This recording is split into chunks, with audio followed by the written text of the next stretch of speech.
People heard that. Okay, you ready? La la la la la la la la. Me. All right, you ready? I'm gonna turn on the volume. Oh, dude, I heard that crack. Nice. I heard that crack. Woo. Okay, you ready? Yes. Bam. Hello, welcome to the Ultra Chen Tuesday show. My name's Ultra David. My name is Jimmy C, Shimmy C, James Chen. How's everybody going? Cool, yeah, it's going great. We were all ready to start on time today. I got here 20 minutes early. Yep. Didn't end up working out, but hey. Blame it on Gutex. It's all the Goots. Yeah, I know. Anyway, that was a cool interview with Ryan Gutex Gutierrez on Best of 5. Hope you all caught that. Yep. If you didn't, it's twitch.tv/best of V show. You should tune into that starting at 4 p.m. Pacific time before our show starts. Agreed. Today, we have various and sundry news items. By the way, thank you very much. And woo! Tekken World Tour 2019. Kano and Cassie. MK11. Woo! Smash Summit results. Also Saturday Night Fights. We're going to talk about Final Round, which is coming up this weekend. We'll both be there. And then some other stuff. In fact, there's quite a bit of stuff to talk about today. Okay. Compared to last week? I'm telling you, man. We were struggling for time. That was a masterclass in how to fill dead air. There just wasn't that much to talk about. Yes. But this time I do think that it's different. So the biggest one to talk about is news that came out earlier today regarding the Tekken World Tour for the year 2019. Really happy with a lot of this stuff. And, I had talked to Rick when we were in Japan, and he was telling me a lot of things, hopefully that they could do. And it feels like a lot of the things that he wanted happened, and it's really, really exciting. And I'm excited for the Tekken World Tour this 100%, year. 100%. Yeah. So there's a bunch of interesting stuff, right? So they have now, I think Capcom did this too with the super premieres, which are like Evo, and there's the Japan that's always one, been North American been there, right? yeah. So there's the Evo one, then you got the Masters, then you got the Challengers. Now you got the dojos as well. Right, but even before that, the Master Plus. Yeah. Remember, last year Tekken World Tour was not at Evo. Yeah. Evo was not part of that, which always made me sad because Lil Majin made third place and he didn't end up in the Tekken. Oh man. Yeah. But yeah, this year. Yeah, exactly right. This year that is being changed. A lot of it is similar kind of formats. That there's going to be 19 players who make it in, LCQ at the end, presumably, although not explicitly said, that's going to be the same kind of group stage sort of thing that they've had the last couple of years, which is great for the actual finals weekend. Super fun to watch. This year, the finals will be in Bangkok, by the way, which is super cool as well. I think that's amazing. I love that they keep on moving that around. Yeah, It's been in a bunch of different continents at this point. Yeah, I mean, obviously one of the first few years was in Japan, then it was in San Francisco. Yeah.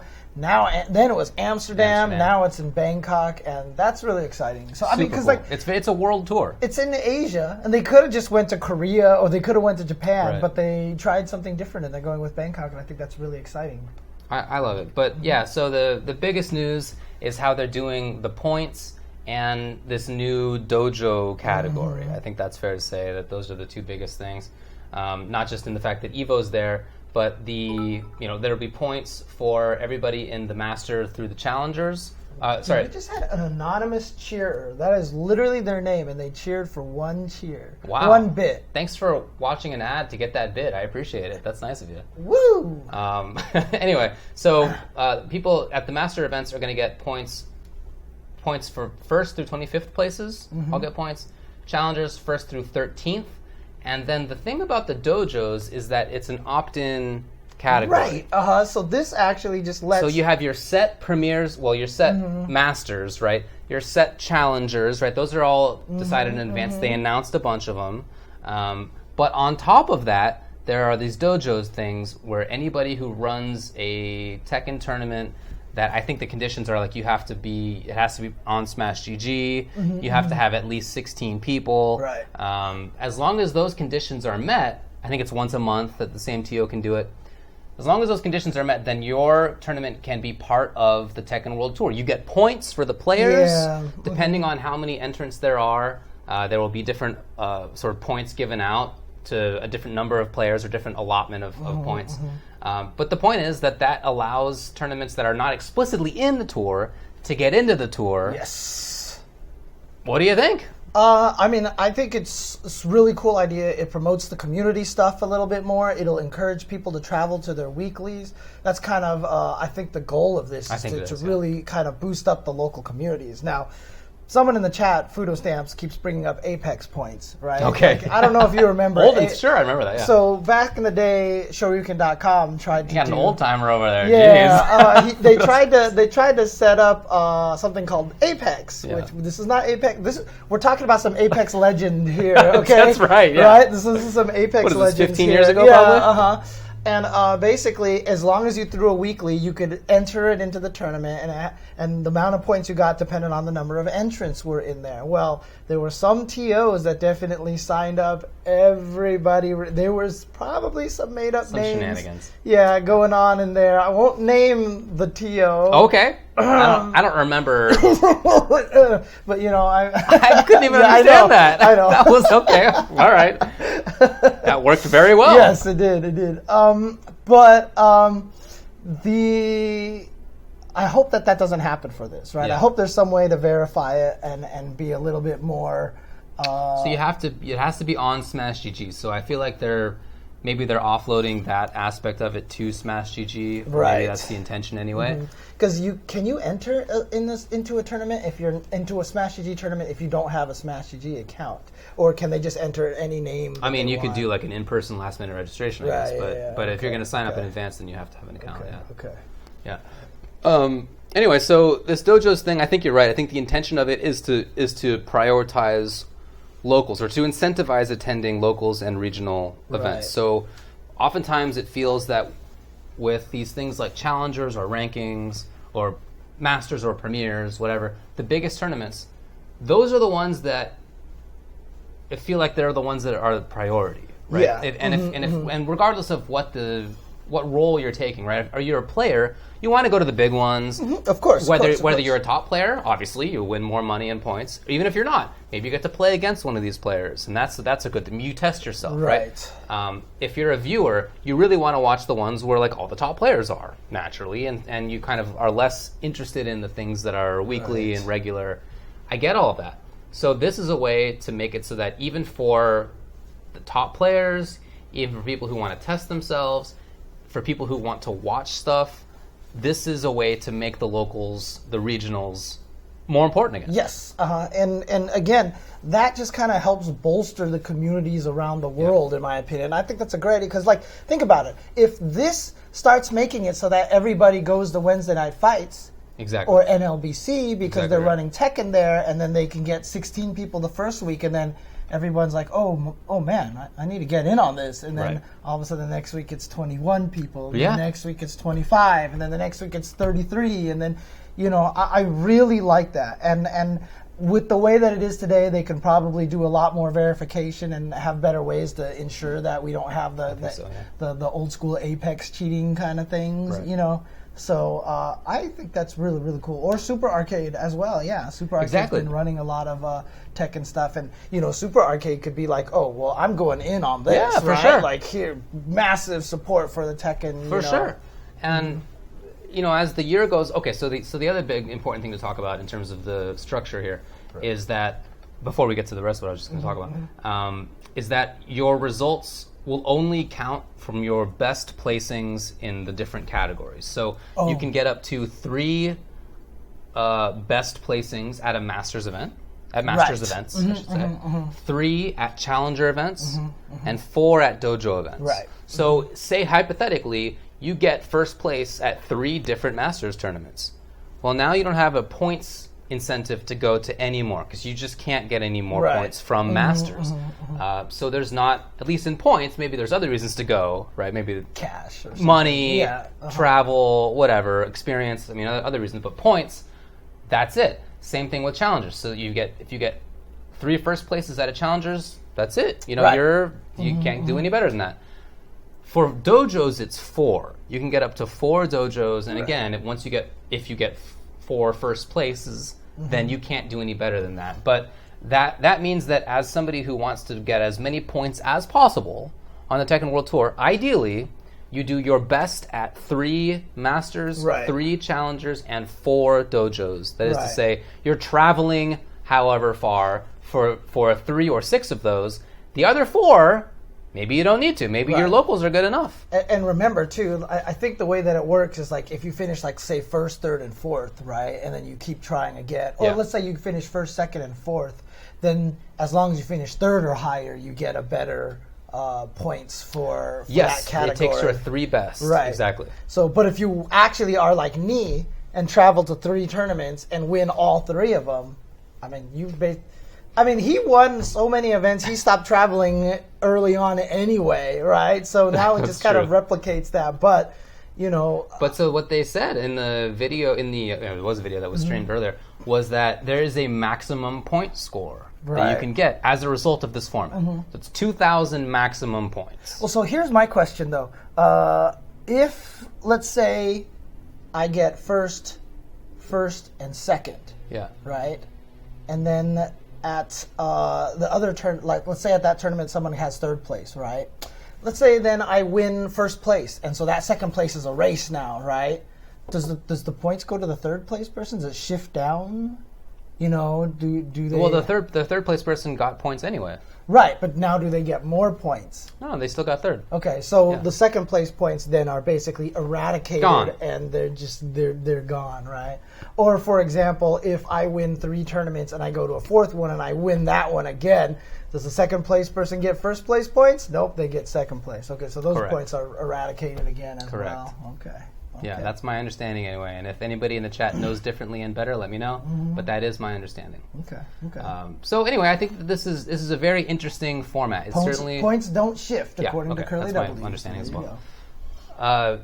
Very interesting format.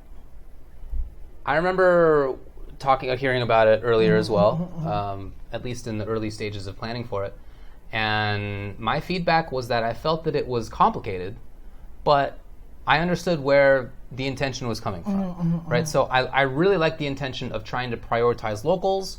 You're also trying to make it so that you don't just sort of have this kind of predatory overclass of top players who can just go to every event and gatekeep everybody, right? You don't want that either.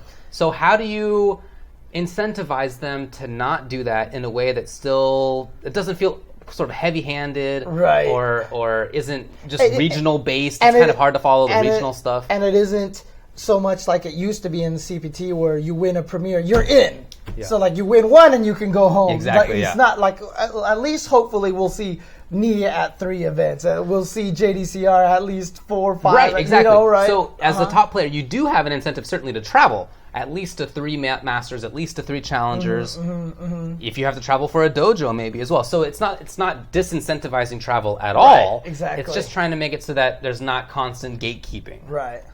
And I think that this is a good solution to that, plus wanting to prioritize locals. Right.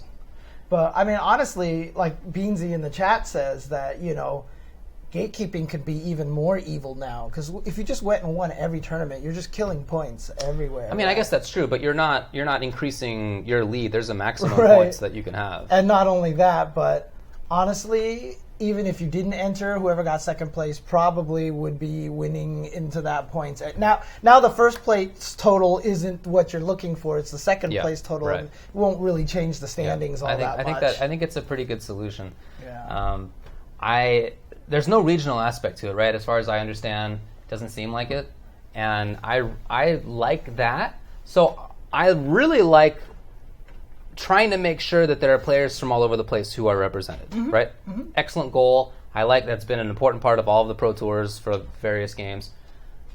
It's just inelegant, you know, the way that it's been done. Like, it's hard to follow. Like, every year the Capcom Pro Tour comes down to the end, and I just have to follow, like, Ace King Offsuit to know what's happening. Right. It's hard to follow. Not just hard, but it's, like, tedious. Like, I'm turned off by it. I don't. It's hard. It's hard and annoying.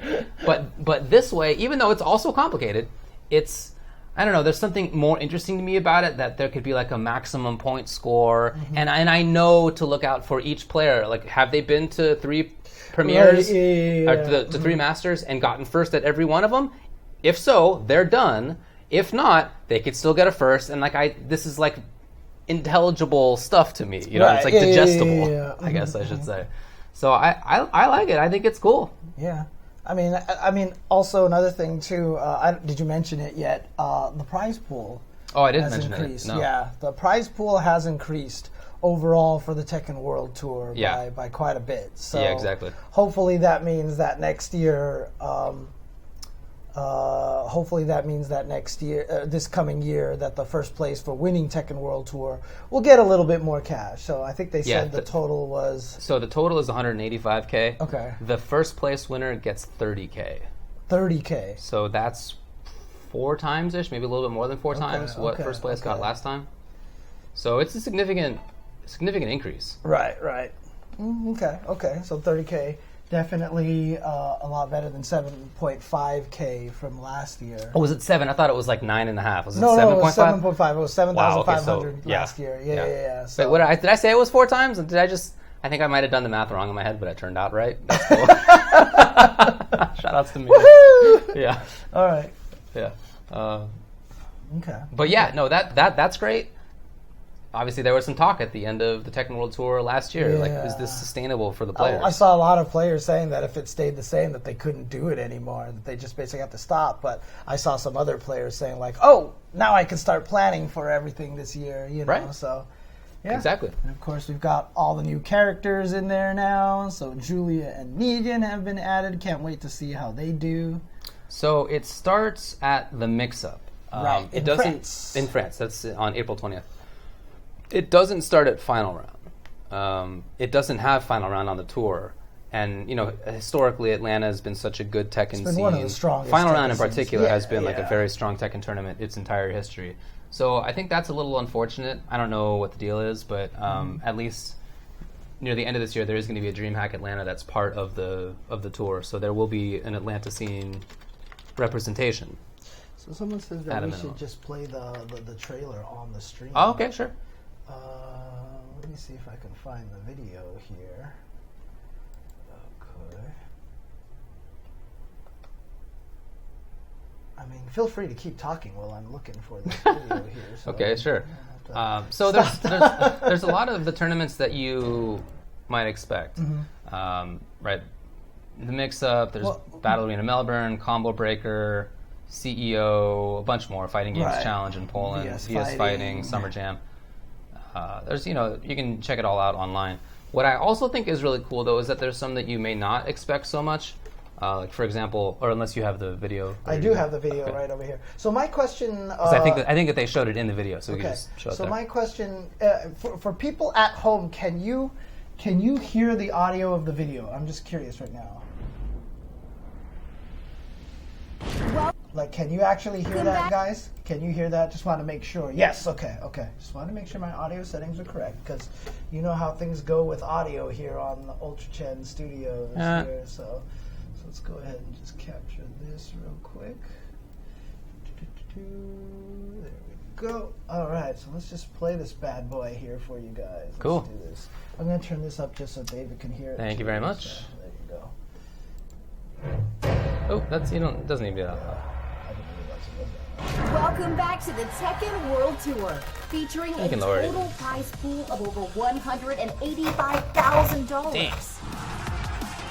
The Tekken World Tour showcases a new global competition format featuring all new tournament categories, Master Plus and Dojo. With over 25 stops worldwide, the Tekken World Tour is returning to some of the biggest fighting game tournaments in the world. And all new locations, including Dubai, Cape Town, Athens, and Taipei. Earn Tekken World Tour points to climb up the global leaderboard.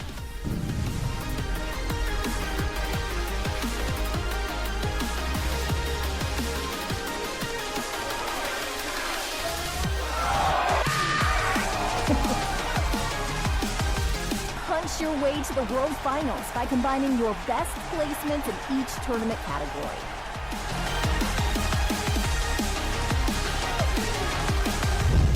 top 19 players in the last chance qualifier will battle it out in the World Finals in Bangkok, Thailand.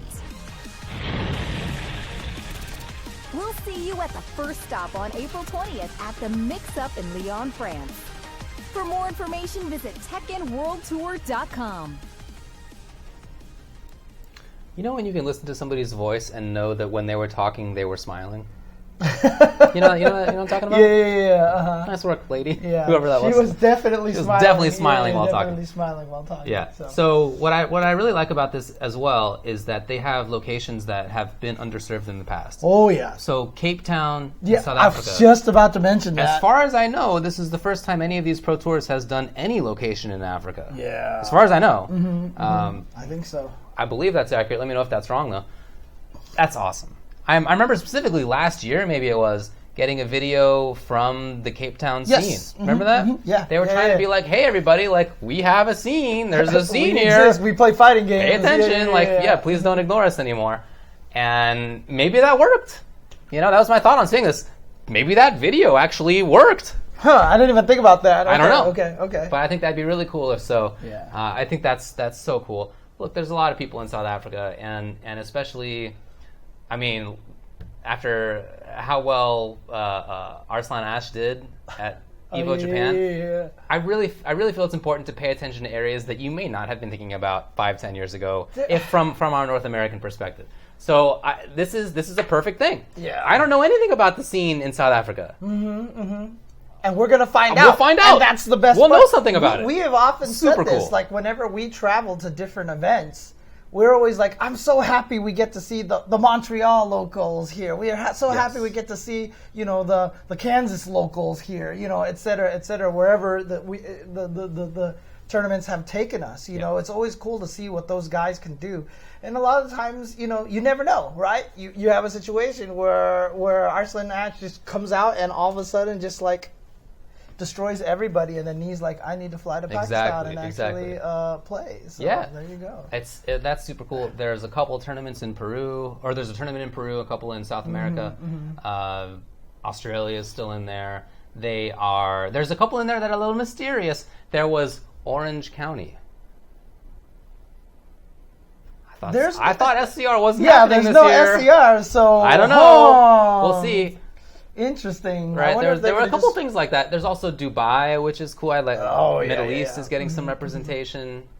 Nice work. Okay. Very nice work. Nice. So excited for it. And again, obviously, some people have probably talked about this a little bit already, but Capcom Pro Tours, like 120K for like the first place or whatever, and right now it's just 30K for TWT, but it's growing steps. It's baby steps, right? Yeah. It'll get there.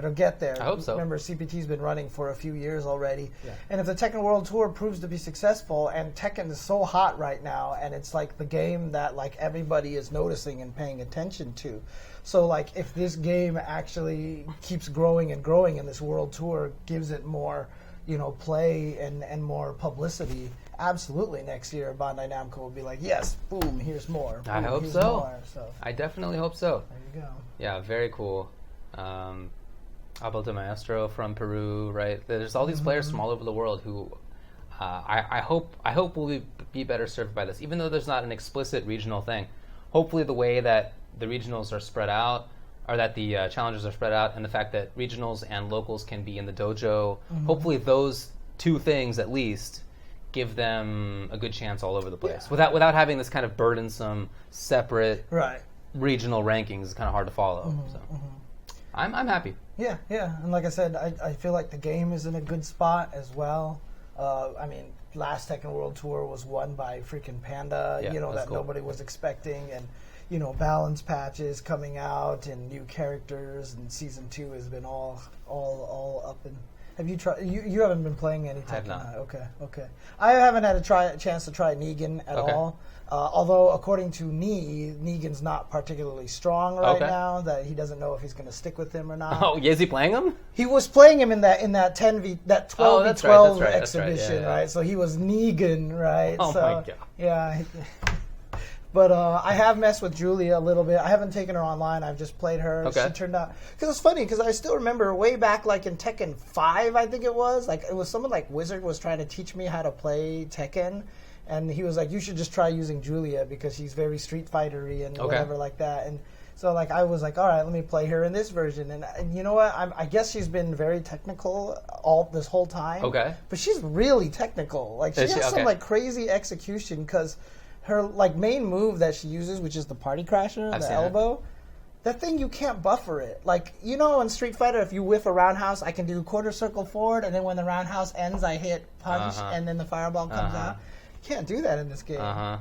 Neutral has to be neutral. If the neutral is during a move, it doesn't work. So you can hit forward, and then at the neutral... Your character has to be neutral. Yeah, it's forward 1. So the neutral on forward, neutral, forward 1. If that neutral is not when you're neutral, it will not happen. Oh, interesting. And so it's... You have to have timing. Yeah, and just remember. You just have to remember these things, like when I'm doing it. Gotta play hitbox, dude. It's brainless. I'm telling you. Clearly the best. I've been saying this forever now, that if I had a hitbox and I just duplicated left and right on the right side for the right hand, right? If I duplicated an extra left and right button, which is totally legal, right? You just can't have combinations on any of the buttons. So if I just made an extra left or right on the right hand, I can do electrics 99% of the times. I can do instant while runnings like 95. Why on your right side though? Because it's plinking. It's way easier to plink and hit buttons at the same time than two hands. I tried. Like I was doing it, I used the PlayStation remapping thing to remap it over there, and so I was just doing electric. And someone came into the stream at the time, and they're like, "Dang, you're really good at that." And I was like, "Well, hitboxes are basically cheating." I actually agree. As somebody who plays hitbox, it's the best for sure. So one last thing about the way the tour is structured. So you brought up the Apex system from forever ago and how it was abused. Yes. I wonder if, obviously they want to avoid that. Right, of course. However, if it does happen that it's abused, and say some TO and his friends create 10 BS locals, right? So there's like 10 actual, they have to actually be tournaments, right? So Smash GG, right? Is there a requirement that they have to be streamed at all? I don't know. Okay, not that I know of, but I'm not sure all the rules. But at worst, say that they have some scam going like that. At worst, that means you have 10 more locals than you otherwise would have. So even if there is some gaming of the system, like they're running too many locals, everybody in their local area has a first place, right? Right. That still means that you had way more locals happening than before, and I feel like that's not the worst outcome. Yeah. That's actually all right, right? You're probably not getting that many points. No, you're definitely getting way fewer points than if it's a Premier or a Masters so or I'm just saying, like, there so might be a chance that, one person might make it in if they really game the system properly, right? I don't expect it to be gamed, obviously. I'm just saying that if it is gamed in some respect, at least that will be a gaming that results in more locals. I mean, there could be a chance. There could be a chance that we might have like a random Russian player in the finals that maybe is not actually. Wow, you're gonna bamboozle him, huh? Bring out the old bamboozle. Yeah, so we should have asked the Russian dudes about that when we met them at the temple. I forgot. That would have been cool. No, honestly, I'm not too worried about gaming. Yeah, I don't feel like it's that much of a problem, to be honest with you. As long as it promotes the locals, like you said, that's the best part about it. Super cool. Yeah. Yeah, exactly. Only 4 dojo events count anyway. Right. So how much are you gonna? No, as an individual, I'm just saying if the local scene wants everybody in their scene to have a first place at a dojo, like maybe it's doable, but I don't know. Yep. That just means there's a lot of locals. That's not that big a deal. Agreed. Anyway, nicely done to everybody involved with the design of that. That's a nice way to do it. I mean, even last year, I liked some of what the Tekken World Tour did more than some of the other tours. I really liked the finals. We talked about this last time. I love the way that they pick who goes into which group, and I love the groups and all that stuff. It's a super cool way to do it. Yeah, and it also gives the players a lot more chance to play because, like, I remember even Justin talking about it. It's like he won 3 games and he was in top 8, right. Or you go there, you play 2 games and that's it. At least with the group system, you're guaranteed at least like 3 games or so. Agreed. For sure. I think it's really cool. Okay. All right. Well, anything else to say about the Tekken World Tour? Just that I'm excited for it. So it starts, as I said earlier, next month, April 20th. Okay. Cool. Man, I really like to go to Bangkok someday. Thailand seems so cool. God, there's so much to see in that country. So someone did you ever see that terrible Chun-Li movie? I didn't. I purposely didn't. Okay. Because, Chris Klein is really terrible in it, right? And there's like this video compilation of his worst lines from the movie. And one of the lines that he says is, Bangkok, And like, every time I hear that city, I can't get that out of my head now. Is he genius? I never considered this. There is a pun on the name Bangkok. I get it. Well, there was the American Pie joke about it, but what was... I'm saying it might be considered like a sexual pun. Right, yeah. I've never thought about this. Come on, James. Are you serious? No, not really. Oh my God. I don't know where this is going. I'm just trying to figure this out. No, of course I'm confused by this whole entire thing. I've definitely thought about... I mean, everybody who's... if you understand the English language and you've heard of that city, like you... Right, yeah, okay, all right. I don't even know, but I mean, like, because the way that I said, I wasn't sure if you were, like, taking what I said. I was trying to figure out, like, how that fit in with the Legend of Chun-Li. I don't know. I've never seen that movie. Anyways, okay. I remember when a lot of our friends were going to go see it in SoCal. They were like, hey, you want to come? And I was like, not really. Dude, the best part is me and my best friend went to go see it, right? And he went to go buy his ticket first. And he was like, 1 ticket for Legend of Chun-Li, please. And the lady, this was like at 9 in the morning or something. We just didn't want to be seen or whatever. Oh, like that, wow. You know? And then he gets his ticket, and I walk up, and I'm like, 1 for the same. And he was like, you can't get away without saying the movie. He's like, you can't get away without saying the movie. And I was like, I just did. And that was it. So. Yeah, Phuket. At least Phuket's not pronounced the same as it's written. Oh, yeah. Mm-hmm. But it's a good graphical pun. Visual pun. Yes. Okay. Alrighty. So enough about that. You want to move on? Sure. Okay. Let's talk about... So, do you want to take a break, or do you want to just... I don't know. Do you? We can take a quick break, I guess. All right. We'll do that. And we'll be back to talk about Kano and Cassie in MK11. MK11. McLevin. That's what they gotta call it. Oh, man. All right. I'm about to start that. It's done. It's done. Yeah. It's just a McLevin with starring Johnny Kage in there. Johnny Kage and Cassie Kage. Oh, jeez. Okay. All right. Be right back. What's so funny about the country of Uruguay? Who's talking about Uruguay? Curly W. Okay. What's funny about that name? I don't think there's anything funny about Uruguay. Really? Yeah. I think there is. Yeah. What? Uruguay. I don't know. Okay, what am I doing here?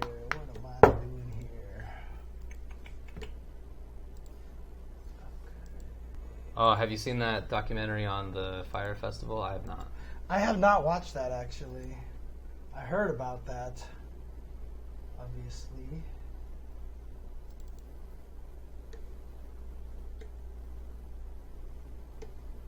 Hey, this is not a question for me, this is a question for James. Who has the best tacos al pastor in SoCal?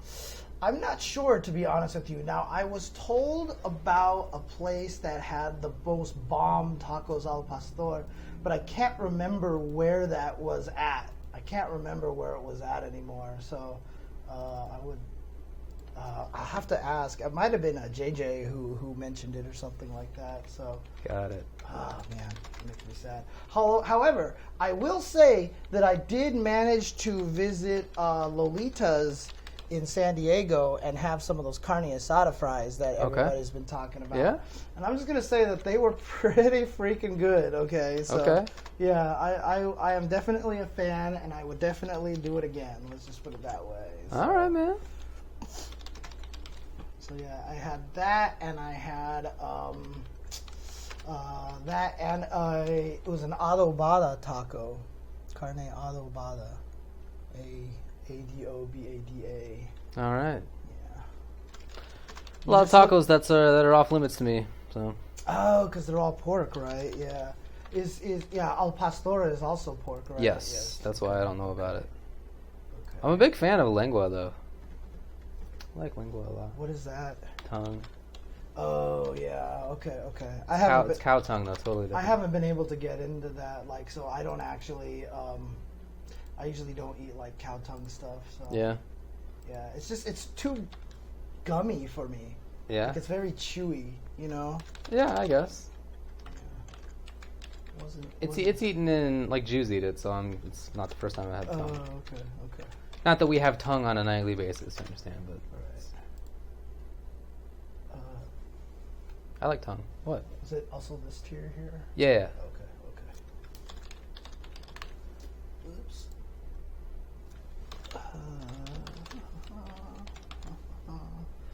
Oh, by the way, guys, I did add back the kisses emote. Okay. Yeah, so now UCTV Kisses is back, and then also UCTV Kappa is back as well. So I didn't realize we had some more slots, so I just added them in there. So. All right, hey, it's ready to come back whenever you're ready. Okay, no problem. Let me take care of this real quick. Yeah, I like tongue. Don't get weird. Don't get weird on me, guys. I'm going to be playing MK11 this weekend. Oh, really? I don't know. I hope so. Oh, because it's the beta thing? Is it the beta it's this just weekend? Okay. Gotcha. Jesus. Sorry, trying to do like two things at once here, so keep talking, David. Well, I mean, we can just come back to the internet show whenever. Yeah. All right, okay. I'll finish this later on. Yeah, that's fine. Okie dokie. That's true. It's only for nah, but we'll talk about that coming up shortly. For nah? Oh, yeah. Okay. All right. Okay, yeah. Hang on a second. Welcome back to the program. Let's talk about MK11. There's news. I mean, this is the season before the game actually comes out, and they're always really good at NRS about showing info and talking about what's coming out, like the couple months leading up to the game. It's only like a month left, right, before the game comes out? A little bit more, yeah. Dang. Yeah, okay, it's coming up soon. It is next month, about less than a month and a half. Okay. So last week they showed off Kano and Cassie. They had a Kombat cast where they did both Kano and Cassie Kage. And it was, look, I'll be honest, that morning there was some footage out of, I think, Unruly's YouTube channel that showed Kano. And I saw him, and I thought he looked like a pile of garbage. Oh, really? Okay. Like, in his options and in his animations. I was just, really disappointed. I think I saw, something you say somewhere that you thought he looked super janky or something like that. It was him versus Garrus. And Garrus, look, as you talked about this, they all walk weird, for sure. Right. But but even on top of that, Garrus, I think, is good looking. But Kano is just, he's walking around you remember how Brian Fury in Street Fighter Cross Tekken walked around? He's kind of lanky arms. You just asked me if I remember anything about Street Fighter Cross Tekken. Okay, maybe not the best choice. But that's what it reminded me of. Anyway, once they actually got around to showing the character on the Kombat cast, I don't know if it was a different version or whatever, but I thought it looked way better. Okay. I thought he looked way better. Some of it's still a little janky. The way he throws a knife is haphazard. Maybe the animation. It's just this. It's the most basic. Right. It's like but I wonder if they're running out of time or something. I don't know. But other than that, I thought he looked good. His grab animations are really cool. Actually, he's got some good looking stuff. Okay. His options are cool. It is similar, it seems, to how Kano was in the last game, where he was probably the best example of a character who had very different options depending on the variation. Where he was a grappler in one, a zoner in another, and a 50-50 character in the other. He was three different characters. And different normals in some cases, right? It was quite different. And in this one, it's the same. So he has one that is the cybernetic Kano zoner. He's got the daggers. No, that's a laser, actually. Oh. That's a laser. Okay. The one in this game, it's going to be a laser. He shoots a laser out of his chest. Because I remember fighting your Kano, the zoning was the dagger, right? So, it sure was. Okay. Yeah. Well, all of his zoning was daggers, but it was just a mid in cybernetic. Yeah, it was sick. Yeah. That's good. Yeah, it was a lot of fun and really good. But anyway, no, that's going to be a laser this time. He also in another one. Well, keep in mind, it's not the set variations, whatever. Right. However they're going to do it. However they're going to do What it. if you could have the zoning and the command grabs? Boom! Oh my god, I would explode. Then you'd have to play the bald version so he could be Chrome Dome, right? Oh my god, that'd be so amazing. Oh, you guys, that would be, I hope. I can only hope. Do you miss Chrome Dome? In any case, yeah, Chrome Dome's one of my favorite designs. Nobody knows what that is. Robot zoning grappler. Yeah, come on, dude. Where his projectile was invincible. Oh my god. I feel like that character... We're talking about an ancient game from the Super Nintendo. Like forged David's childhood, and ever since then it was about zoning grappling robots since then. Amazing. It's just an amazing character. Anyway, so he has command grabs as well, but those aren't the default, right? He has good-looking mid-range sort of counter-pokey options, but he doesn't have... you remember in Cybernetic, he had that super good mid, really far mid. It doesn't seem like he's like that kind of control footsies character anymore. Interesting. He's more of like a counter poker. So he has that. He has counters as well, counter special moves. He has the air ball still. He doesn't seem to have up ball. He just has horizontal ball, which I couldn't tell if it's safe on block if you do the amplified version or not. Okay. Hard for me to tell. But he has these very different play styles available, and in the context of this game, I think that counters might be good. I tend to think that counter special moves are a pile of jank, right? Always. They've almost always been, but in this game where it has huge buttons and not very good movement, I feel like it's going to be a lot of like footsie button, footsie. It's just going to be that, and so that might be a context where counters actually do matter. Rather than backdash being your escape or jump being your escape or whatever, most characters may be stuck at a spot, but he actually might have a counter option that might actually matter in this game. One of these days, someone's going to make a counter that doesn't have a ton of animation, because then it would be super good, right? Like if the counter, can you imagine if a counter was a move that just froze you in neutral stance for a period of time? Then like counters would be super good. But the problem, if you couldn't tell as the opponent that it was a counter, that would be sick, right? Because like most counters are not very good because you see ha. And then you're like, okay, don't touch a button. Right. But if you're like walking around and all of a sudden he's just standing there in neutral, then you're like, oh, that would actually be sick, no doubt, dude. But it would be too good, probably. So. That would be really strong. Yeah. But I think that'd be pretty sick. He is in terms of personality, very, very well done and very Kano. So the thing before we I don't even feel like this is a topic to just talk about for each character. Yeah. The personality stuff they are taking to the next level. Like between Cassie just being the biggest douche, the way that she is. She's just you just seems like that kind of person that you hang around her and the whole time you're just like, oh, God. She has a dab. She comes in and one of her intros is that she's got the little cup sipping on it. And it spells wrong. Yeah, the barista spelled her name wrong and she crosses it out and puts her own name. And she's got another one where she comes in hanging down, on a thing, just blowing a bubblegum thing. But even when she... And I swear her fatality is a throwback to the Super Nintendo Johnny Cage fatality, okay? Because Johnny Cage's fatality in the Super Nintendo, instead of knocking your head off, he just basically did the shadow kick and stuck his foot into your chest, and the guy went, ah, and then just fell over.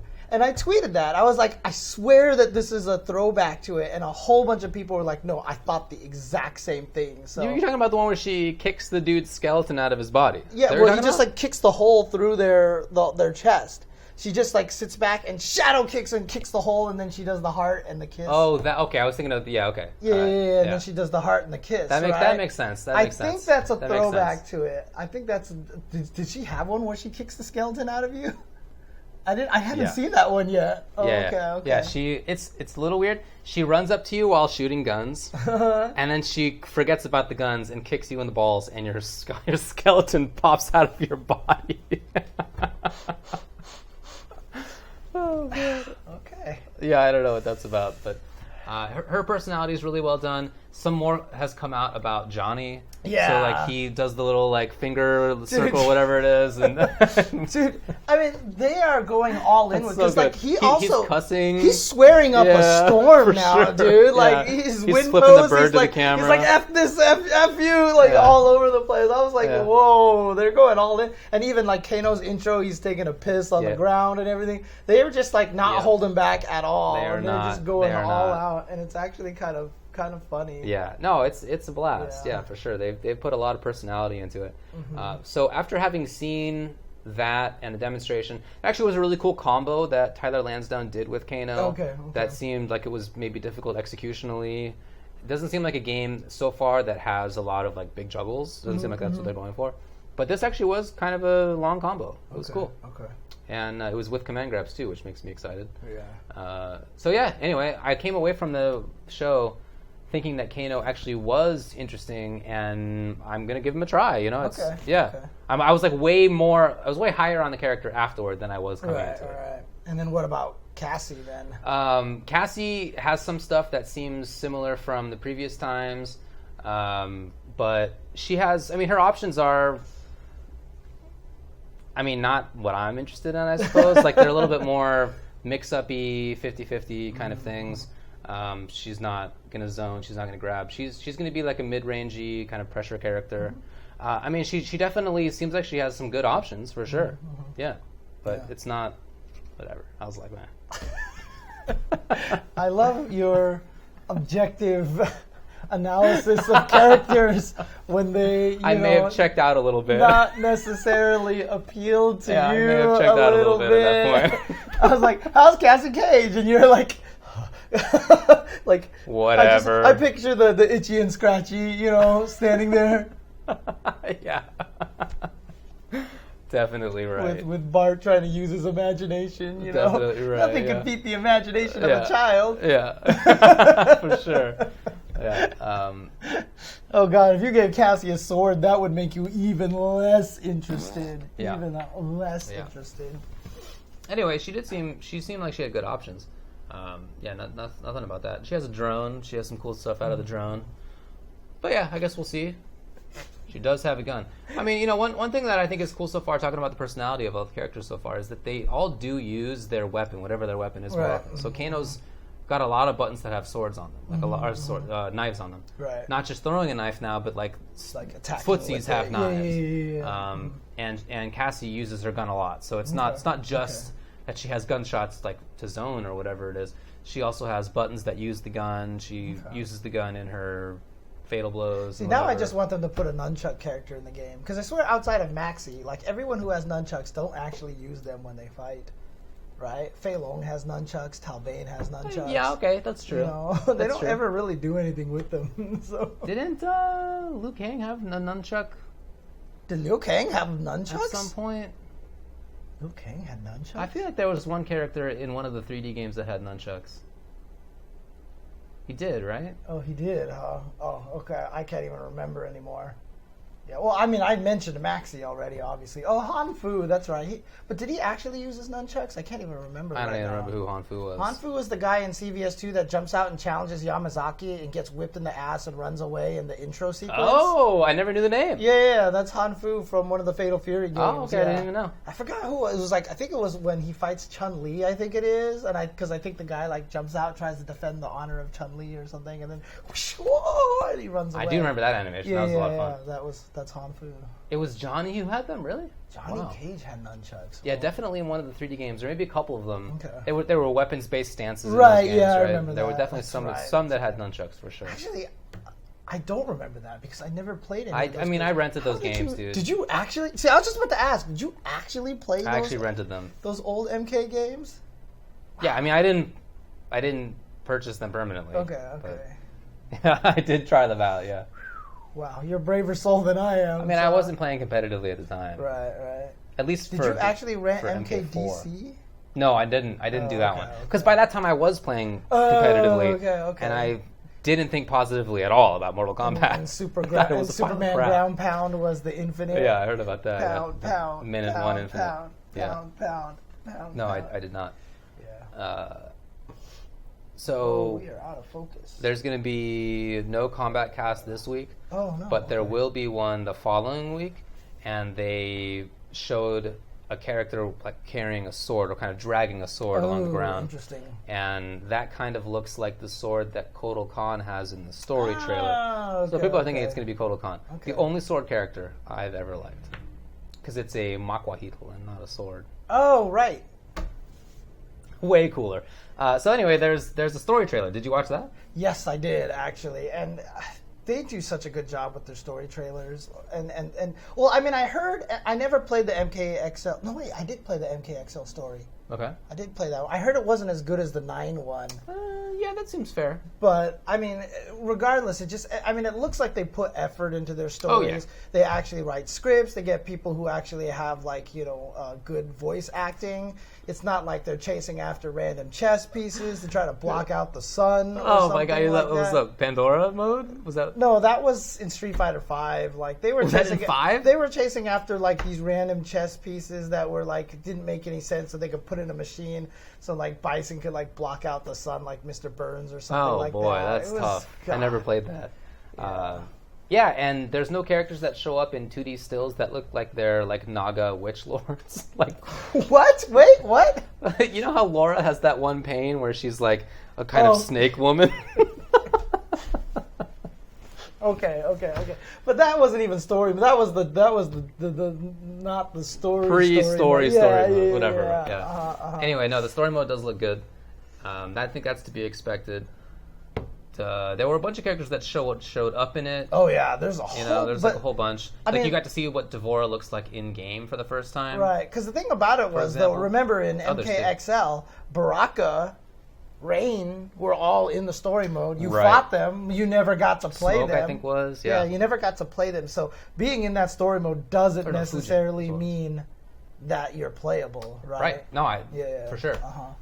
But we do know that D'Vorah is playable because they announced that. Yeah. So you got to see what she looked like briefly. Then there's the Collector or something people are talking about. There's Chronica or whatever her name is.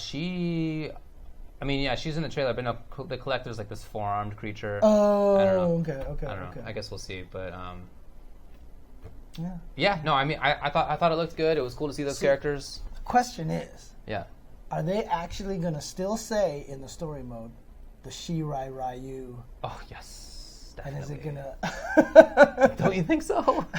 I don't know. I mean, it would be interesting if all of a sudden they changed it. I think they already did at some point, actually. I feel like I heard them say that. The Shirai Ryu. Okay. I feel like I heard them say it. Oh, Yeah, they did, right? They already said it? Okay. So they've already just said, whatever, okay, we're sticking with it. That's how it's pronounced, buddy. Takeda. That's the one I was thinking of. Takeda. I was like, there's somebody else who sound like a taquito or something Ryu like Takeda. Takeda, not Takeda. No. Oh, God. Yeah. Johnny Kage. Johnny Kage, yep.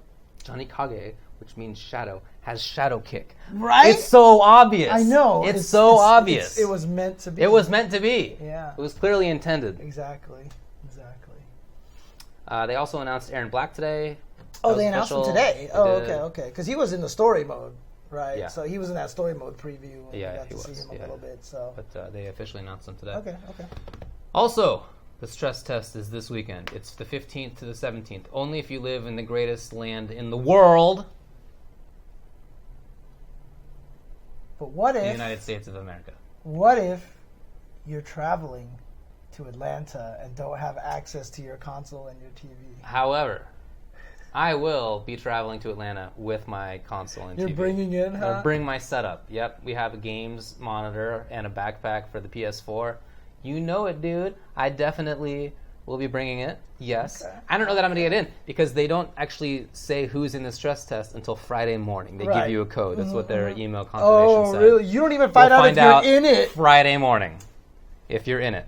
So this is like some Willy Wonka stuff going on here, right? I know. Man. So I'm gonna lug around this PS4 and a games monitor and I guess a pad because bringing a stick would be difficult. And unless you had a Victrix stick, which is a detachable joystick. I guess I could just bring my hitbox, to be honest. Oh, that's true. Yeah. I'll just do that. That's easy. It doesn't have a stick. Anyway. Maybe I'll bring my Victrix to that, dude, just in for case. Sure. Because that way I could get it etched while I'm there at the same time. That is true, actually. Actually, I don't have a graphic that I want to get etched on it just yet, so I don't want to be hasty about that. Yeah. But hopefully, I will be trying the stress test out this weekend. They also announced on Twitter that some dude from WB said that they will be allowing people to stream and make YouTube videos out of the stress test footage. Okay. So there was a rumor going around that would not be allowed, but in fact it is allowed. So if and I'm in there, you best believe I'm going to record all of it whilst not commentating Street Fighter V, which is what I'm going to Atlanta to do. But while I'm not commentating, I will be at the hotel room. Well, then we're almost guaranteed that Maximilian's getting a code because he will be putting out some content for sure. What I intend to do is just open up my console to anybody who's got the code. Because there's going to be people going there who didn't bring a console, but who did enter the thing, and they got a code, and they don't have any place to play it on. I'm just going to invite them into, It's our hotel room. Have you run this by me? Have you run this by me yet? Have you run this, David? It'll be embarrassing when they see our single bed. Are you making decisions behind my back, David? Yeah, you know what? It's tough, but this time I had to do it. Anyway, let me know if you get a code and you're in Atlanta. Let me know. No, drag you by the ear. Can find a quarter I'm gonna drag you by the ear. David, you are not letting people into our room. No, it's kidding.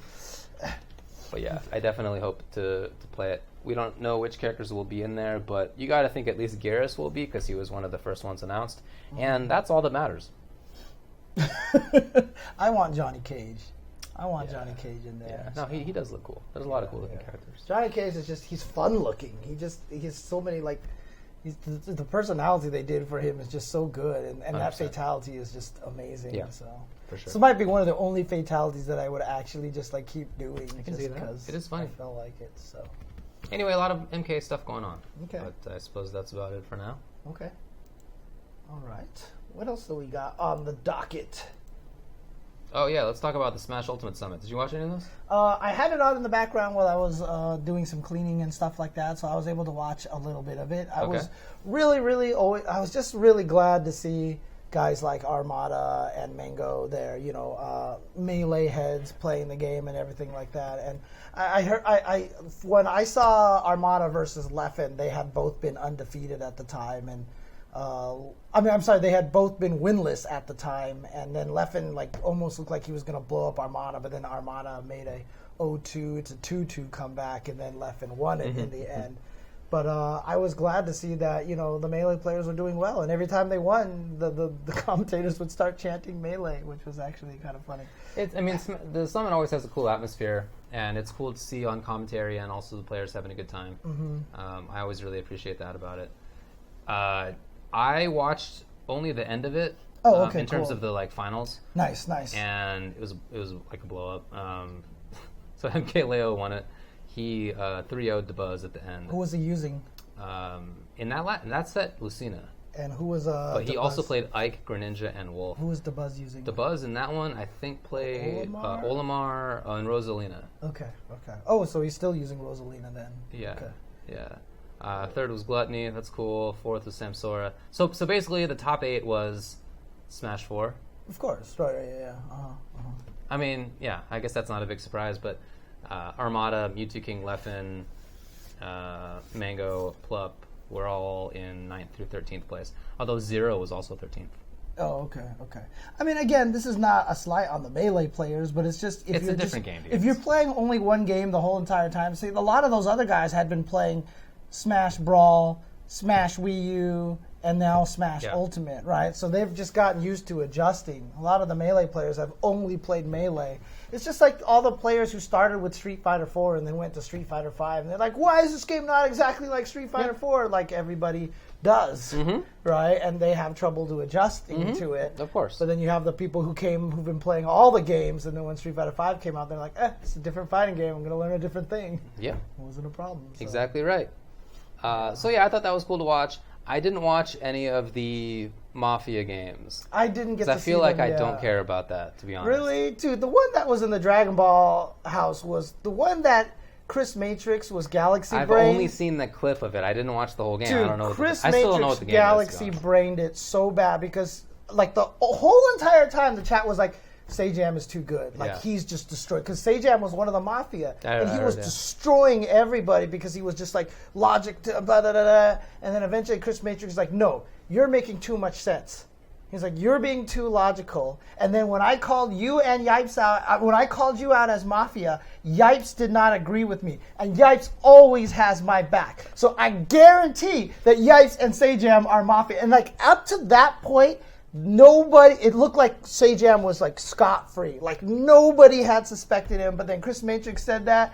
And like you could see Yipes like trying to like do, dude, it was so Galaxy Brain. It was amazing, dude. It was so good. It was so good. So, this time it wasn't as good. Oh, okay, that kind of sucks to hear, dude. Seriously, like on the Dragon Ball one, it was so good. It was like my favorite thing. Really? Oh wow! It was so good. I don't know. David, Oh you're dang! good. All right. I just feel like that's the kind of game that I would go back and forth on in my mind, like whether I would like it or not. It's hard for me to tell. I would just be awful at it because I think people would be able to figure out what I'm thinking like almost instantaneously. Yeah. So, yeah. I think for me, I could see myself going either being super good or is really bad. I don't know that I'd be like in the middle. I feel like if you just spent the whole time trolling, like I don't know what would happen.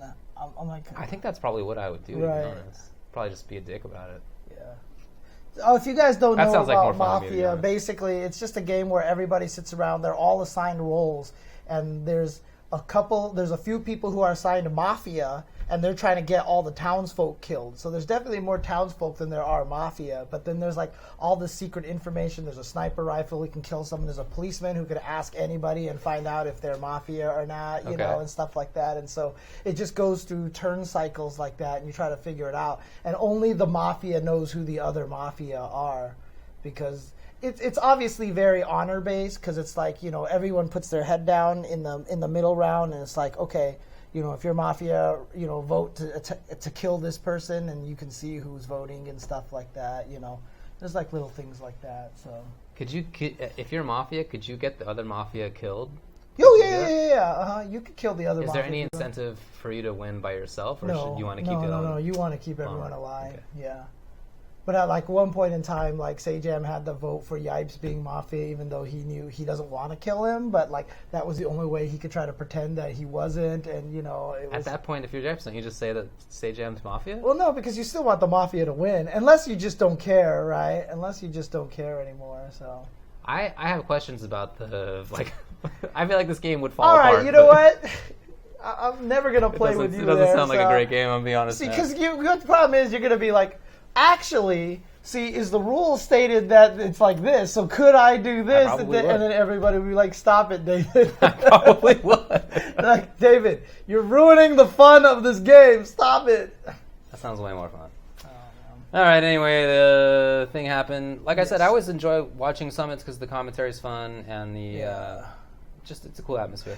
And for me, I'm just always happy to see some Ultimate play right now, because I just think the game just looks so fun. Like the stuff that the people are doing. Every time I see highlight clips of like some of the crazy things that people doing in that game, like it feels like it feels like shockingly the developers and Sakurai was like, all right, fine.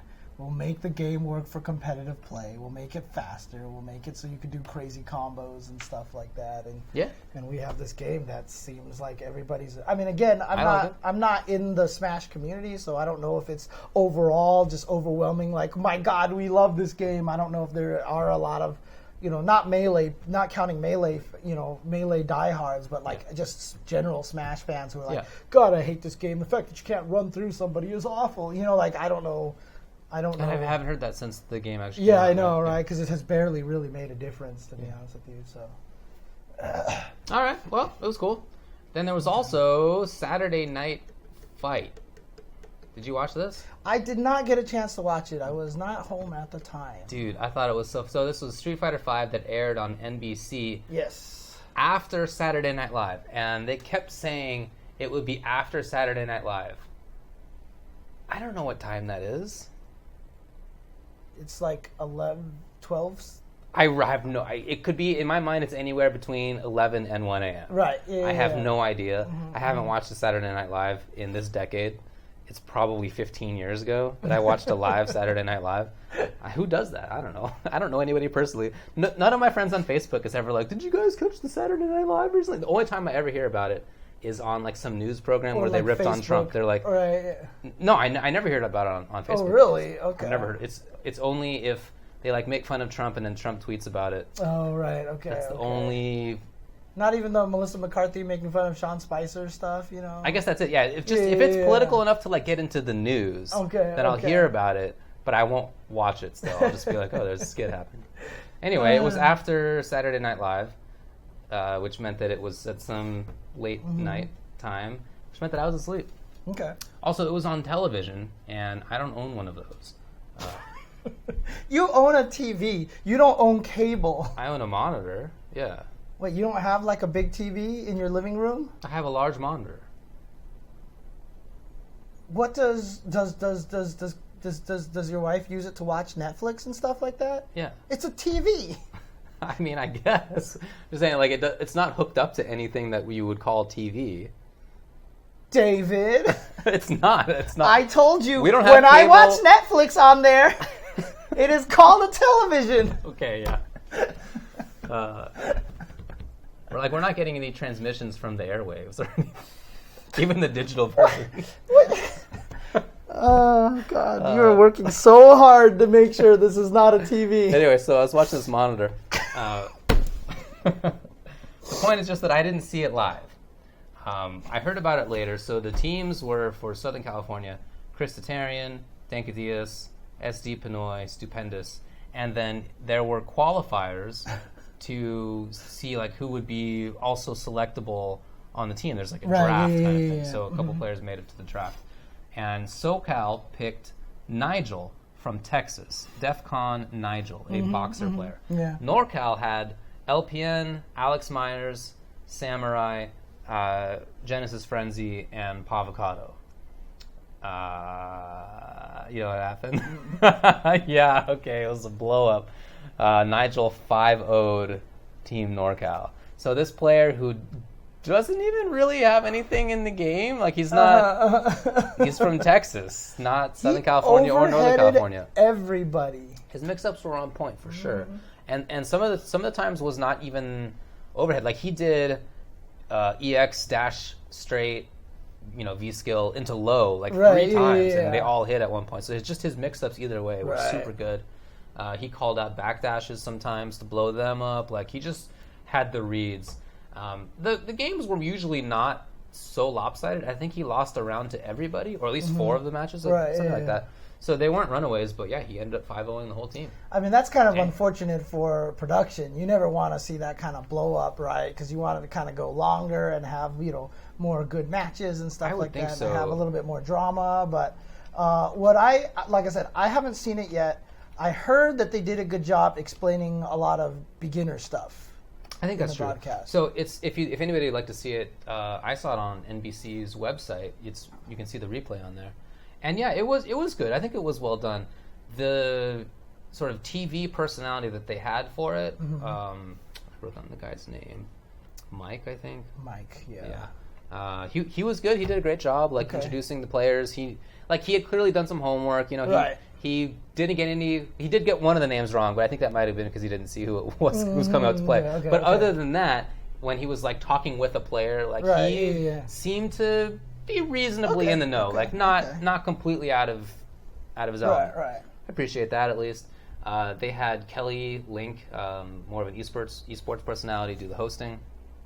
Start in fighting game community, by the way. Did she? Yeah, she used to be at CEO all the time. I used to see her at CEO all the time. Dang, dude, I actually. Oh, maybe I did know that. Yeah. Did I know her back then? I don't know. I don't remember. But what a weird question to ask I have somebody. there's an inside joke between me and her and stuff like that. Okay. But when she started getting all esportsy, I saw her one time. I was like, don't forget us. Oh, dang. People.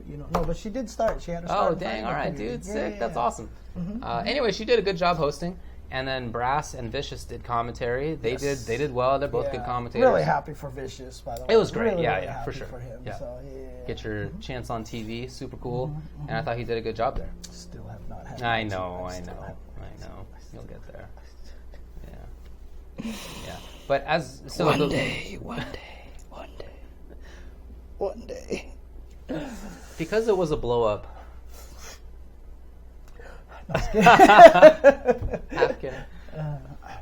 You know how in these productions they always they always have contingency plans to some degree. Yeah. What if it's super close and it takes hours? Okay, right. what are we going to cut out of the program to make it not take hours? Or what if it's a blow up? How are we going to make it last a little longer? Right. So they have these contingency plans. So they definitely had to call the audible on it lasting longer, which meant that they had more interviews with people. They had a little bit more time of explaining sort of what stuff is, which may have been for the best if somebody was watching and just didn't know anything. That may have actually been better for them. So yeah, I thought that it was a well done thing. They had interviews with Alex Valle and Jimmy. Okay, nice. Which was cool. Yeah, no, I thought it was going to be kind of cringy. That's just my experience so far with most TV productions of fighting games and kind of esports in general. But I thought they did a good job. That's cool. I'm glad to hear. So I'm going to have to go back. Well, I didn't know there was any way to catch it on the internets, but apparently you can see it. If you go to Level Up's Twitter, they have a link to it. Oh, okay. That's where I found it. Nice. Okay, good stuff. Yeah, that's cool. All right. Okay. But yeah, Nigel blew everybody up. That was a blow up. Okay. So, let's see.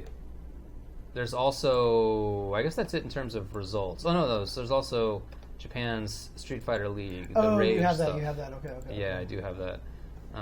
So the current standings have Itazan Ocean. Yeah, it's the color. It's the color thing. Remember? At number Ocean one. is blue. What's their record? What's their score? They have 37 points. Okay. Itazan, Mokchan, and Keita. Okay. And Nemo's team is second. Mago Scarlet is third. Fourth is Daigo's team, then Fudo's, then Tokido's is coming up in the rear. Dang. Tokido Flame. Dang. But yeah, it's been cool to catch a little bit of it. It's again also hard for me to watch here in the US. Dude, both because it's a different streaming service and also because the time is not conducive to humans. Yeah, and honestly, I get most of my Street Fighter League highlights from Hi Fight. Same. Hi Fight. So yeah. Yeah. But it's cool to watch Itazan's Zangief, just from a Zangief perspective. Back, you know. Yeah. I like seeing him play. He is such a strong player with that character. It's hard to know that you can do the same thing as a fellow Zangief player. You know what I mean? You watch him and you're like, I'm not sure that's reproducible for me. But yeah, it's very cool to watch. Yeah. But anyway, that's what's going on over there. The Street Fighter League in the US has some stuff coming up. So they have the fan voting. Oh, right. Okay. Right. Okay. So there's 8 pros, right? And there's going to be their team captains. They get to pick people. They get to pick from online warriors and from crowd favorites. Right. So we've already had a couple people qualify for the online warriors portion of it, and the picking the crowd favorites part of it is coming up soon. So is that going to be 8 competitors and then 8 crowd favorites? Is that how it works? So it's basically 8 teams comprised of pro. I'm sorry, it's 6, not 8, right? Yes, 6. 6. Oh, okay. So it's 6 pros. So 6, and then 6 qualifiers. 6 online qualifiers, and 6 people from community fan votes. And if you are somebody who wants to get in there as a player for the fan vote, the nominations period is coming up. So that's 15th, basically this weekend.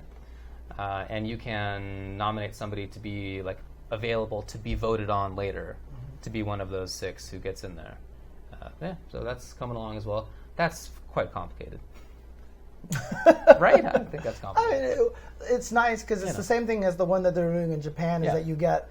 There have been a lot of highlights with the not known players there doing some amazing things and having some amazing wins for them that gets them a little bit more publicity and stuff. I think it's great. Cool. I think it's great. Yeah, I don't want to say that I don't think it's great. I think it's a very cool idea, something that we've discussed before.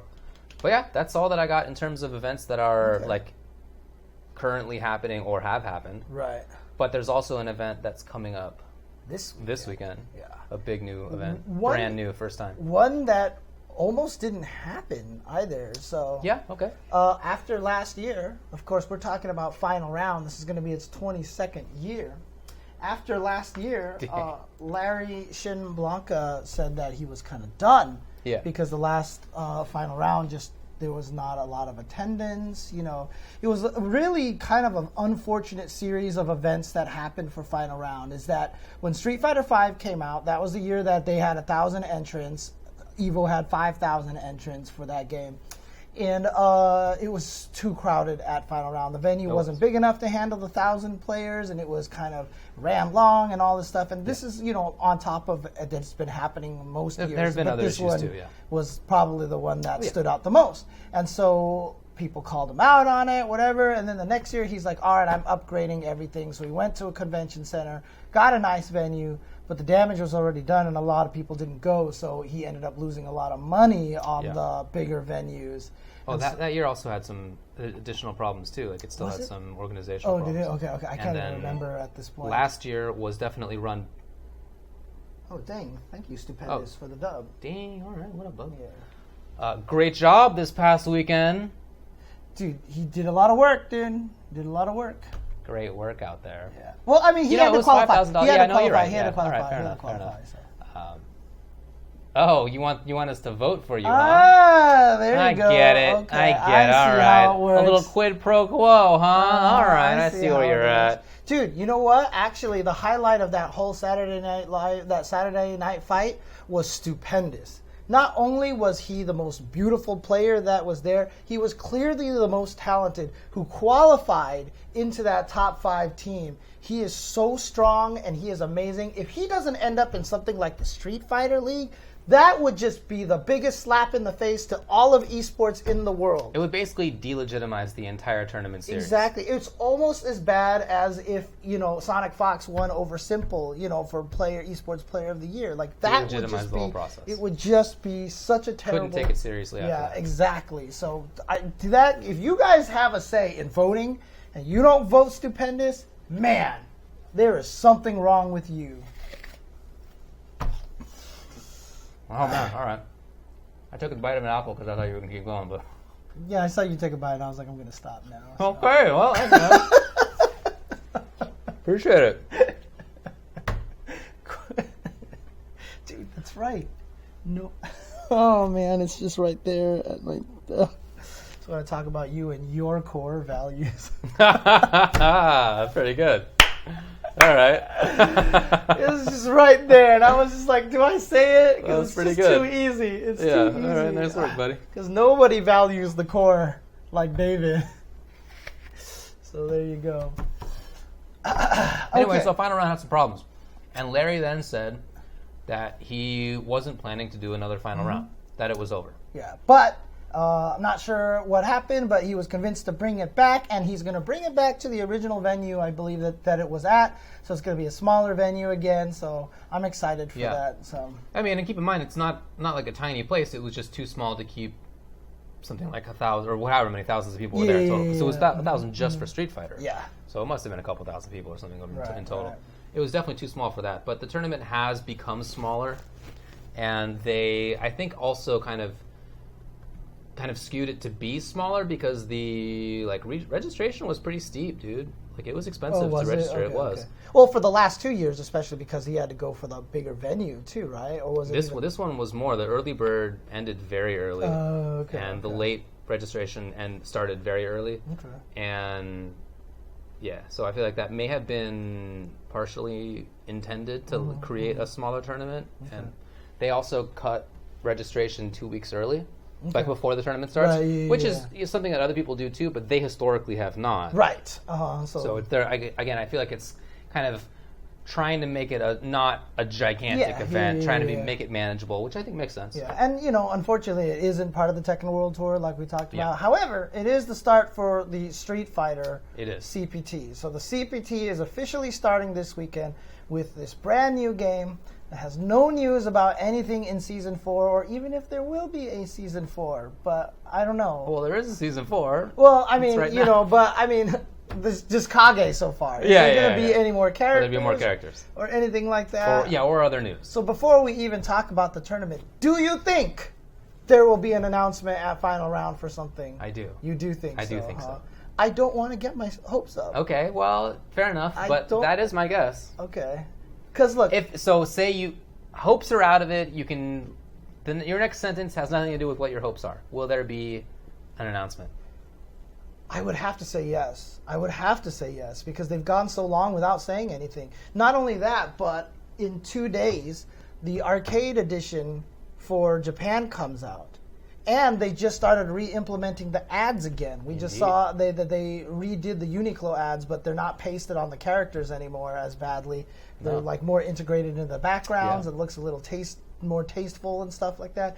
I just feel like that I need to go get my tinfoil hat again. I need to get my conspiracy theory hat. Your metal yarmulke. Yeah, my metal yarmulke. I feel like it's time that they're going to announce like some free-to-play version. Like, I just feel like... Okay. Because with the ads that's a big one. And the arcade and all this stuff, and then, are we going to get more characters? Like, I hope so. I really hope so. Because the arcade surely is... Still, you have to put in yen, right? Yeah, of course. But it's just, I feel like something like I feel like something's in the air, like something has to be announced. But again, I think something will be. I don't want to get my hopes up, dude. I mean, I wouldn't be surprised by a free-to-play announcement. I think that's a credible expectation. Maybe not expectation, but prediction. That wouldn't be off the mark. I think that I expect more like a character announcement.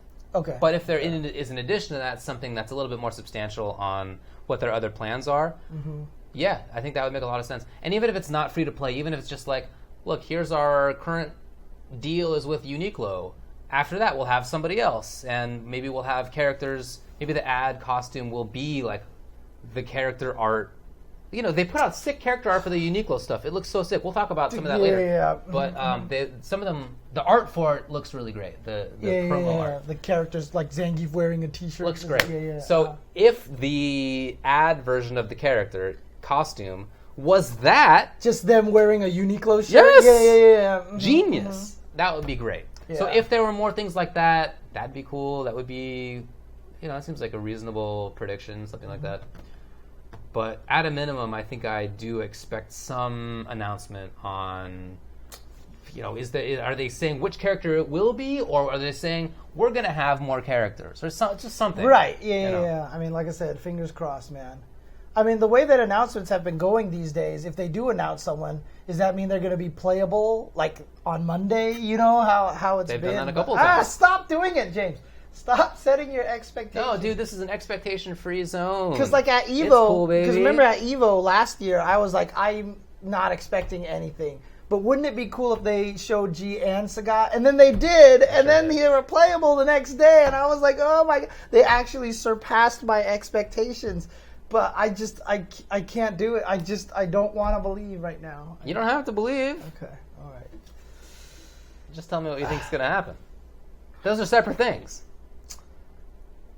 I hope at least they announce whatever they have planned for a Season 4 pass or what the timeline is for the game. Like, at least just being like, yes, we are going to have new characters, and here's their release schedule or something like that. And I do think that would matter.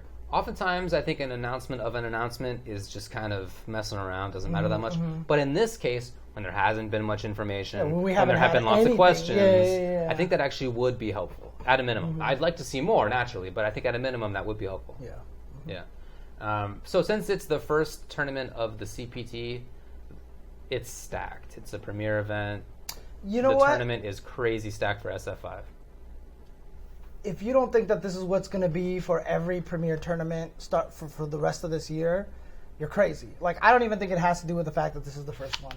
I think this is just this is standard fighting game life cycle when all of the fluff has been shed and you have nothing left but the core. This happens every time, and yeah, I know there's definitely some core value joke coming up here. Well, but like they're all, when you have all those guys left, basically, and that's what happens. MVC2 tournaments are like that. Super Turbo tournaments are like that. You know, like, I remember UMVC3 did that. It's that game's life cycle. Like in the third or fourth year, the tournaments just became just like brutal, and that's just going to be what it is for the premier tournaments for the rest of the year.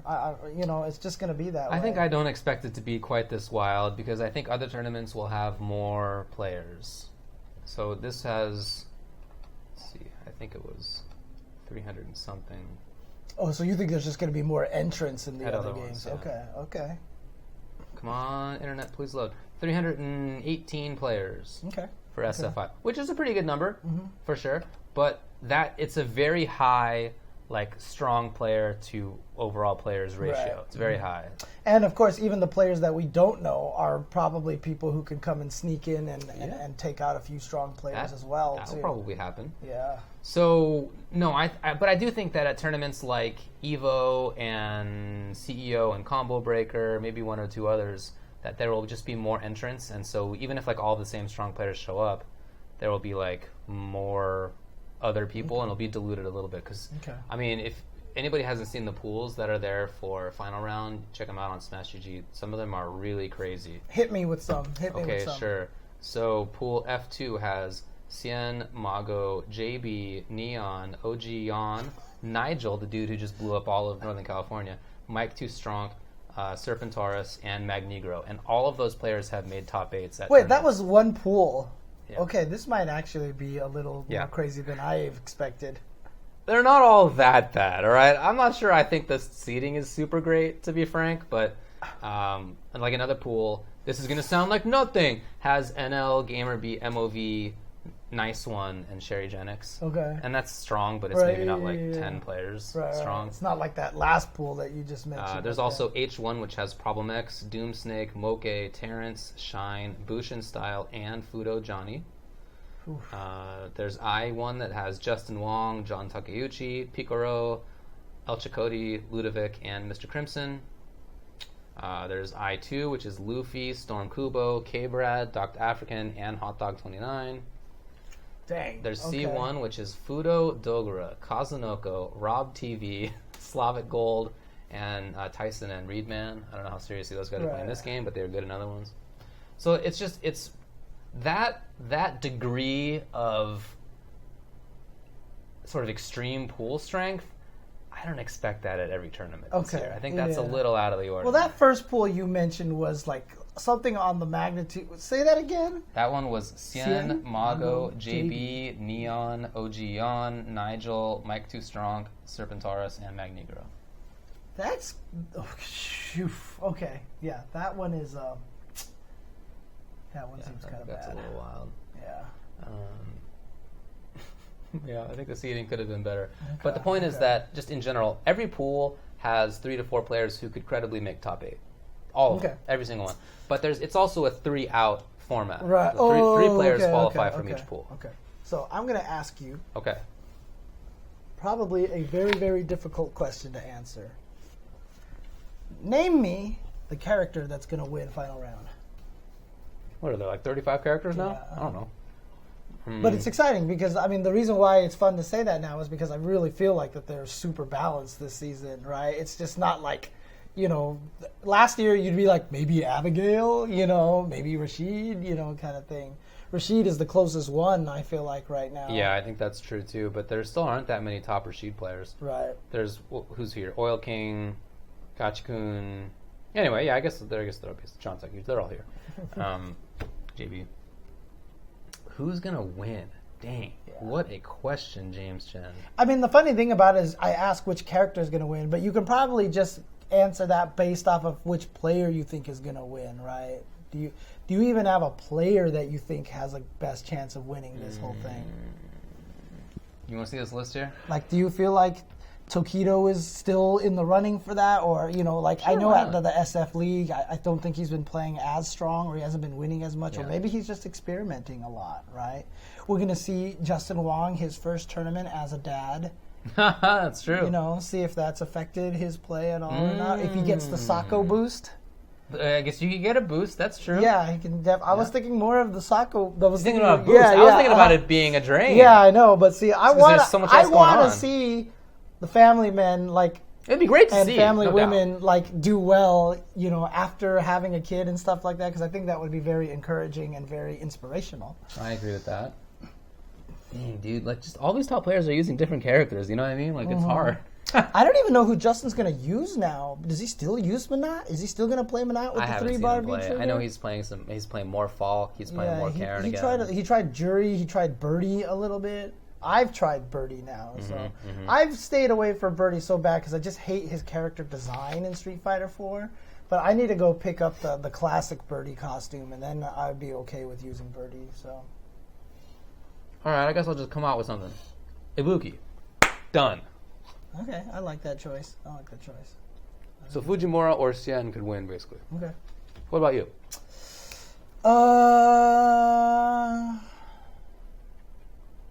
I am gonna go with. Ooh. Yeah, I saw that fart boner because of your name. That you're in Fujimura's pool. Oh yeah. Okay. Good luck out there. It's a tough one. I am going to say. God, this really is hard to pick a person to win this whole thing, dude. It's crazy. You brought it up, man. Yeah, I know. I didn't think you were gonna reversal me like this. I feel like Camu's still a good pick. Who is? Camu. Yeah. Well, I mean, it's funny because I every time I talk about that, I keep getting all these people telling me that they don't think she's very good this season. People are talking about Birdie a lot. Yeah, Birdie is. I mean, Fudo is a pretty decent pick of taking this. I mean, he just only got second place to Momochi at a. What about Zeku or Akuma? Yeah, I'm just gonna go with the safe pick. I'm gonna go Fudo Birdie. Birdie. Yeah. It could be a man at RD. Could be men at RD. It could be somebody who has been learning Birdie because I know a bunch of people have. Right. But I just think that character is finally a character that I think fits Fudo a little bit more, with just having really, really good buttons and stuff. I agree with that. Yeah. So. I definitely agree with that. Could be Bison. Final round is this weekend. Bison is definitely a potential to. Problem X is there. Ooh, there's a lot of choices, dude. Yeah. But we'll see. That will be on Friday. It begins. And no, obviously that's not the only thing going on. Street Fighter is the biggest one there, but then Tekken has 291 players. I hope that it didn't get hurt by it not being a Tekken World Tour event over there. I don't know. I guess it probably did to some degree, but there's still a lot of good players. Right. There's still a lot of people there. I mean, it's almost 300 people. Smash Bros. Ultimate has 158. And then Dragon Ball has 143. Soul Calibur 129. Nice. Okay. Dead or Alive 85. BB Tag has 58. Is Under Night there at all? I don't think Under Night is at final round. I didn't see it, to be honest. I don't think it's at final round. I don't think there's an official tournament here. Yeah. Okay. No. Okay. Yeah, there you go. All right. Injustice 2. 17 players. They're all just waiting for more to come. And they're probably, a lot of them are staying home because they want to play on that beta too. That's probably why there's nobody there for NRS. They're just all staying at home because they want to play in that beta. I did hear that Anakin and Speed Kicks didn't register, so they won't be there. Because there's no last-second registration. Yeah, I heard that the fact that it closed early was why. Although, I don't know if that was just because they didn't know that it was closing early, or what the sort of logistical issue there was. Maybe they just thought, it's final round, we could wait till the last second to register. I don't know. Yeah. Yeah, but that is a bummer. Yeah, that's true. Is Dead or Alive there this weekend? Well, you know what I mean by early. That is to say earlier than people, I think, are accustomed to Larry's tournaments ending, or registration ending. I mean, other tournaments have definitely closed a week or two or in advance before as well. It's not the first time. All right. Is Dead or Alive there? Yeah, it is. Okay. Dead or Alive. How many players does Dead or Alive? Oh, man. Okay. I didn't realize that there was no door registration last year. Oh, even last year there wasn't. I didn't. Yeah, 645 was working with them. Okay. I didn't know. So Dead or Alive 6 has how many people in it so far? 85. 85. Okay. Got it. DOA has announced that there is a tour. I don't think this is part of the tour, is it? Okay. There is a tour, but I don't think it's there. So. Okay. All right. There you go. Final round again. I think it's like its 22nd year or something like that, and it's been. I'm glad it's still going because the legacy of it and everything. And I know Shin Blanca does a lot of work for the community and everything. So I was really sad to hear that he was considering shutting down Final Round. I mean, even if it's not gonna be one of the biggest in the country, which it definitely was for at least a few years there. Even if their intention is not to be that big anymore, it's still an important tournament with important history, and it serves a really important region of the US FGC. And I feel like that's kind of Final Round's wheelhouse. Final Round has always been more of a grassrootsy kind of, I think that's true. More intimate kind of tournament. So it's having it back, a classic feeling. Having it back in the hotel, having it so that people are crowded in the hallways playing games or whatever like that, I think will bring back a lot of the spark that Final Round had. So I liked the convention center venue. It was a good venue. It was just too big for what they needed at the time, and it definitely felt a little more sterile, a little more cold in that kind of way. And so I'm looking forward to it this weekend. I'm looking forward to it. Yeah. I hope that let me see who's there for third, because there is a third strike tournament. Is it part of the Jazzy circuit, or? Not that I've heard, but I haven't been following it super closely. Okay. But I'm just hoping to be able to play against people it is part of the Jazzy circuit. Okay, cool. Dang, Vanau entered? Dang. Justin Wong, Chris G. Wow, that's good players. But anyway, I just hope that I'll be able to play with like the NC guys. I hope they show up. I know they've been playing a lot lately. With a lot of the cabinets that are usually at a. There's usually caps. I expect there to be caps. Yeah, for sure. So, okay, cool. All right. Anything else to say about Final Round? I guess not. Okay, it's gonna be this weekend. All of the streams standard. If you want to know the schedule and the stream schedule for everything, please check twitter.com/AceKingOffsuit. He always creates the nice little graphics for everybody to do that with. So definitely check that out. I hear that. Okay. All right. Well, I guess there's some few other things to talk about, but do you want to get right to them, or do you want to? Yeah, sure. Let's just all right, cool. We'll do it. Excellent Adventures. Yes. Ending. That's crazy because, I feel like there's no reason to end it, right? Like, he could still do it again if he felt like it. He definitely could, but he talked about it on Best of Five earlier. It's a good interview, as we mentioned earlier in the show. Right. And he just was talking about how, it hasn't been the same since... It's not just Mike who left. Right, also Steve and Ian. Yeah, that's true. So it's not going to be the same. It's not the same people involved. Right, okay. And I think that makes sense. He was saying that he feels that it's time to move on to other stuff. Yeah, okay. Makes sense to me. Yeah. It's like Cross Counter as a whole is not over, but Excellent Adventures is over. And he's got another podcast now, other stuff going on. Of course. But yeah, that's kind of a big thing. I feel it was such a long running series. They started it in 2010. It was such a great gateway drug to the FGC. So many people that got into the FGC got in there through Excellent Adventures, in my opinion. I've certainly met people who have said that. Yeah, Mike and Gutex definitely did a lot of work there, and they made it fun, they made it funny, they made it exciting. They, the salt of defeat, like when they lose to a Dan player in Street Fighter 4 and everything.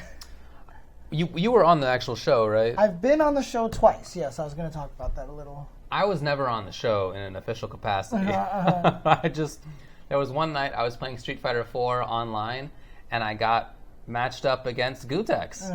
I knew it, but they didn't know that it was me. Right. I mean, my gamer tag was like Ultra or something. It wasn't like a Heidi, really, but I think what happened is I'd forgotten my password to Ultra David.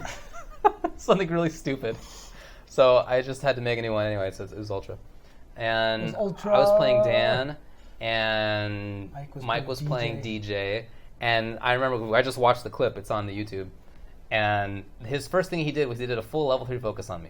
And I had played against Mike a lot, and I've seen him do level 3 focus, or do focus, and then always cancel, like almost never he does. Yeah. So I just sat there, because I know Mike. He's not going to do the whole thing, but he doesn't know me, so he does the whole thing, and immediately he's like, this guy sucks, he's an idiot.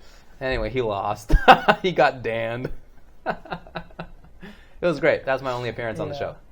No, I actually got to go on to the show with L.I. Joe at one point in time, and then I was on there with Sherry Jennings to do a promotion for a program there too as well. And I had a nice moment there where I woke up super, killed an Akuma, even though I had no life left. It was the most clutch round victory, and then the next round started, and the Akuma player stopped moving.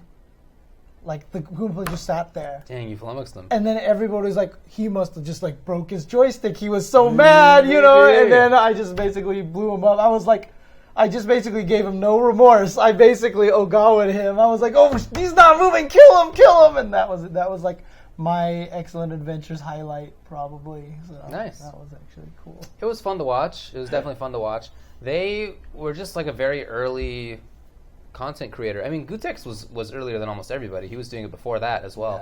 Yeah. He believed in that content creation before a lot of people did. I mean, now the FGC is in some ways quite different than it was at that time. Mm-hmm. There was a big backlash, and I even remember feeling it, of thinking it was weird that you would charge any money at all to do anything fighting game related. Mm-hmm. That there was kind of a taboo of making money off of the FGC, because everything we had done, we had been doing stuff, right? Posting all sorts of tech, all sorts of content for free on the internet, combo videos, making videos, running tournaments, not making any money, giant posts, FAQs, all this stuff, and I've been doing some of that stuff too. For for sure, dude. Did not make. No, I didn't either. No, my favorite was still that someone actually showed me the PDFs of an old Brazilian magazine that had my X-Men vs. Street Fighter combo fac in there word for word. I never heard of that. Yeah. Wow. I actually have a PDF. Wow, you have it. Yeah. Because someone actually sent it to me. They're like, I found the PDF of this thing that someone actually... And literally my entire combo fac is in that magazine word for word. That I never heard that too. That's crazy. So, yeah. But anyway, so at this time, there was this feeling that to make money off the FGC was seedy or just, I don't know, this weird taboo. And Gutex was one of the very first people to kind of go against that, and that was important in retrospect. Mm-hmm. And after a while, I was kind of disabused of that. I didn't feel like there was a taboo anymore, and I don't think any of us wants to be predatory about it, but it's nice to have, it can kind of support some people doing something that they really want to do that they're good at. Mm-hmm. And I think that that's totally fine. But at the time, there was a weird feeling about it. So he was a big pioneer in that way, I felt. And then Mike with the guys who were involved, Mike and also Ian and Steve on the back end of it, were a big part of helping us get over that. I mean, Naughty Senpai, trust me, I have heard people have literally come up to me and told me that they used to print out my FAQs and sell them to friends and stuff like that. So that's wild, so people were definitely making money off of my FAQs a long time ago. So that's crazy. I never sold an FAQ. I never did that. Me neither. Yeah. So shout outs to them and to Excellent Adventures. I think it was like a landmark moment, I feel, in FGC history. So. It was one of the biggest things. And you could tell how much it affected, because everybody we even had our almost adequate adventures a long time ago. Right? And then there was the Bogus Journeys from Rip, and I think was it Eris that they did that? The Bogus Journeys, right? So, but everybody had their own version of their Excellent Adventures, and it was all based off of that kind of thing. So, yeah, and so I mean that's just how much of an influence that series was. So yeah. So I think that they've had an impact in larger esports as well, not just in the FGC. Mm-hmm. Larger esports was always more willing to, I don't know, get past the taboo of money. Right. But the Reeds with Scar and Toph was in joint production with Excellent Adventures, so that wasn't. That wasn't a separate thing. Yeah, that wasn't a separate thing. So, but it's interesting too, because even when you think about the way Street Fighter V was marketed before Season 1 came out. What was it? That was Combo Fiend and Mike Ross playing like Excellent Adventures except against each other, and just having Mike be salty about everything, and it was just fantastic. So much of the fighting game community as we know it kind of came from that whole thing. So for sure, I should have wore some of my Cross Counter shirts that I still have. Okay. Yeah, I still have the old Cross Counter shirts. Okay. There, so yeah. Well, it's over. Yeah. But, honestly, if people miss it, then somebody else can take the mantle of it, right? It's just, I think that's one of those things that's probably not going to be reproduced. Yeah. The people involved and the time that it was. And honestly, so much of it was I mean, look, shout outs to Gutex and everything, but Mike Ross was Goots just knows. like, Yeah, Mike Ross. He's no dummy. Was so much of that. You know what I mean? The personality had the way. That's why Capcom Pro Talk was so good. It was the same thing. It was just Mike playing online and being salty. It was the new Excellent Adventures. So much of that show and so much of the energy came from Mr. Miguel Rosington. So yeah. Man. I hear that. Yep. Again, he had an interview with Best of Five before we went on the air, so check that out if you are interested in more. Check that out on their YouTube channel as well. Okay. I have no idea what that's about. Oh, Curly W's line? It's yeah. So it turns out that there's a bunch of lawsuits today versus criminal charges, I should say, for people who have been kind of breaking the law to get their kids into college who shouldn't have been doing there. Really? They faked being on teams. Like, somebody got, I think it might have been Harvard, it was one school. They got onto the soccer team in Harvard as a way to, like, get into the school. They didn't play soccer. Oh, of course. They didn't even play soccer. Yeah, okay. It's things like that. Okay. What a shock. Yeah. What a shock. Hi. Also, Street Fighter V has a partnership with Uniqlo, as we mentioned before. They are selling shirts, and there's also Uniqlo stuff showing up in the Street Fighter V video game. Yes. They have great art. Amazing promotional art. Artwork, yes, of the Street Fighter characters wearing some Street Fighter shirts. And the artwork is beautiful. It's great. There's a Zangief with Honda one. There's a Ken one. There's a Chun-Li one. Chun-Li is doing the yoga, and Dhalsim is doing the yoga back. But his yoga, like his one leg is wrapped around and on the other side, you can see another just like random person being like, "What the hell?" Yeah, I know. Yeah, it's a great picture. It really, really is cool. That's the promotional art that they're not trying to sell us on the shirts that everybody would buy. Wouldn't you? I mean. I at least think it would be cool to like have a print of some of the, because it's really nice. Yes. Mm-hmm. Anyway, the T-shirts that they're actually selling.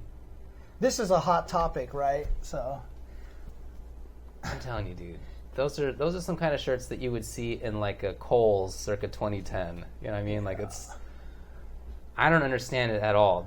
Some of them are so low effort. It's go like home and hard be a to family understand. man, Guile. It's literally just Guile. Yeah, There's not some joke. That's the character's portrait. Mm-hmm. There's one with just like life bars and Honda blocking a fireball. I don't know, man. It's bizarre. Honestly, it's bizarre. Because the promo art is so super nice. And it's not as if they took it from something else. They're wearing the shirts. Right. So it's made for this. I mean, at this point in time, with the feedback that the internet has been providing, they had better just be like, whoops, here you go, you know. I hope so. I really hope so. Yeah. But like you said, if they do the advertisement in-game, and like Zangief is now wearing a T-shirt, that's a Uniqlo T-shirt, that would actually probably be the best way to do the ad. It would be very cool. Yeah.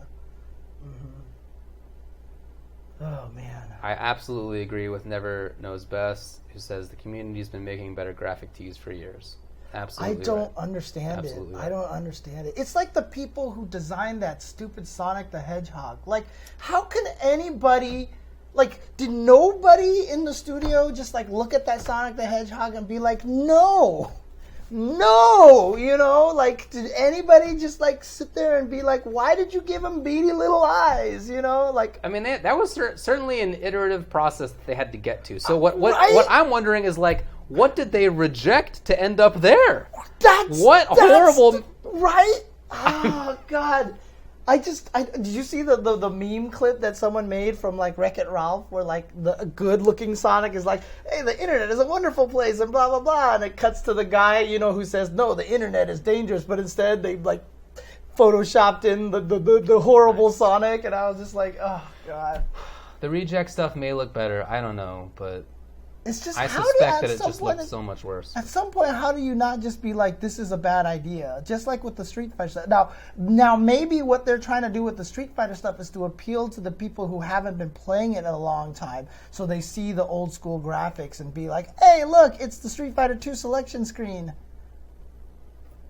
Because I think I actually own that shirt. The reason I brought up Kohl's from 2010 is I feel like I actually bought and owned that shirt. Right, uh-huh. I think there's a picture of it on the internet. 1 second. How are you going to find that? Because I had to find a headshot of myself for another thing not long ago, and I Googled myself, and I think it came up. Are you serious? I think so. Your Google foo is stronger than mine is. I feel like this happened. Oh, there's one of me shotgunning a beer. That's cool. Maybe not. But I do think that I own that, and I think that was like a decade ago.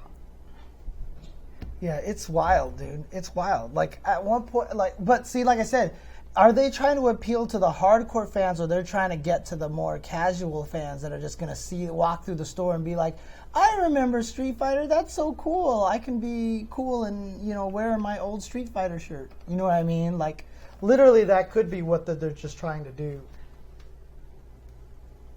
No, see, that has all 12 characters on there. It's literally the character select screen from CE and beyond. Post that link into the Google Doc. I actually found this on my, so I remember now. I downloaded it when I found it. Okay, so this is actually on my hard drive. Okay. You got to be able just to upload that into our Google Drive, right? Yeah, sure. I'll do that right now. We're in technology age. We should be able to do all this stuff here.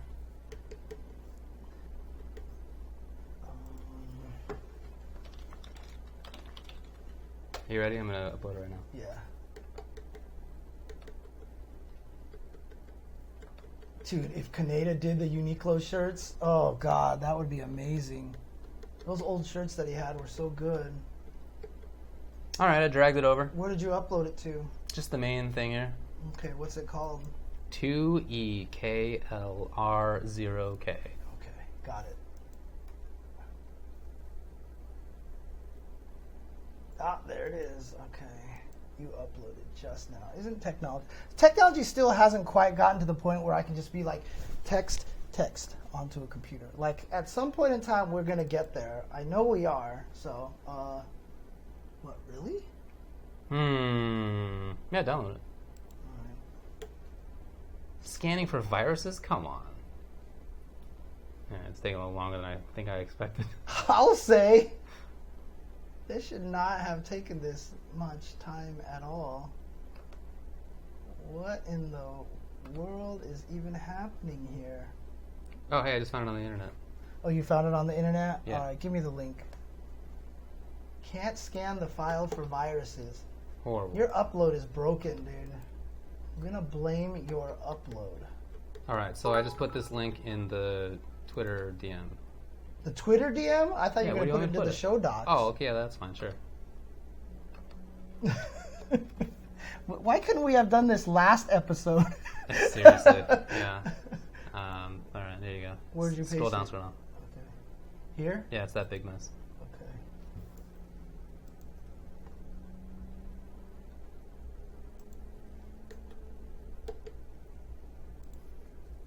Dang, now this has a problem? This is wild. Hell? Wait, what was this supposed to go to? It's supposed to go to this picture right here.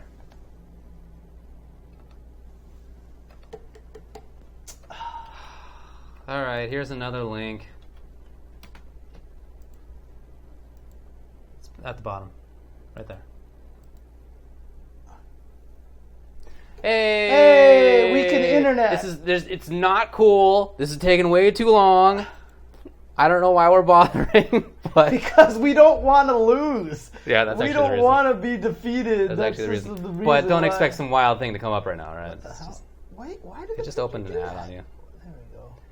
There we go. I'm wearing the thing. This is from when I got 30 straight wins in Street Fighter 4 and Dungeon Arcade, and that was the maximum that they allowed you to get. They kicked you off the machine after that. This was the second or third time that I had done that. Your reward was to be able to pick a soda. You got a free soda, so I picked Hawaiian Punch. Okay. And they took a picture of me drinking Hawaiian Punch With that shirt. With that shirt on in 2009. Right, which is now, but like I said, it's only the original 8, so it's World Warrior version of it in the Uniqlo shirt. This is clearly like Champion Edition or Hyper Fighting. Yeah. Now that's Champion Edition. It's probably Champion. This is Champion Edition because I can tell by the Guile face, which looks awful. But yeah, so. Yeah, that was in Dungeon Arcade in 2009, and I think I bought that shirt at a Kohl's. So anyway, now in 2019, you can buy the Uniqlo version of the World Warrior version of that same exact shirt. It's a very strange choice. Very strange. Yeah. Because, again, the promo art is excellent. So sick. It really is. It really is. So sick. Wouldn't you feel bad if, like, you're the artist who's, like, contracted to make that, and you're like, wow, that came up with such a cool design. Check it out. And then you have to insert the terrible shirt icon onto your character that you're making. Like, the Zangief one is super cool, but he's just wearing, like, the dumb t-shirt, you know? I don't know. I think that'd be frustrating as the artist. Dude, like, if I could get a Vegas shirt that looked like this, right? Like, this is not something that I want to wear. I don't think this is, like, a wearable item, but if there was a print for this, I think it'd be really cool. Right. I mean, look how cool that art is. Let's see, you can see the scared lady over here. Oh my God, what is happening over here? Yeah, I know, yeah. It's like so good. Yeah, look at him. Like there's a sick looking picture of Zangief, and he's got this double KO I feel shirt like on. These shirts have been created like 10 years ago by like even these other ones. I'm telling you, what I mean? yeah. These can't like be the artist knew about. Well, hopefully knew about this shirt in making it. I hope that they didn't just paste this on afterward, but I guess maybe there's a chance that they did that. Now look at that, Ken with Mel. That's great looking, and you know? Eliza. Yeah. He's wearing this cheesy little Shoryuken shirt here. Yeah, he's got a picture of himself on his own shirt. I don't know. It's great. It's great looking art. It's just very weird about the shirt choices.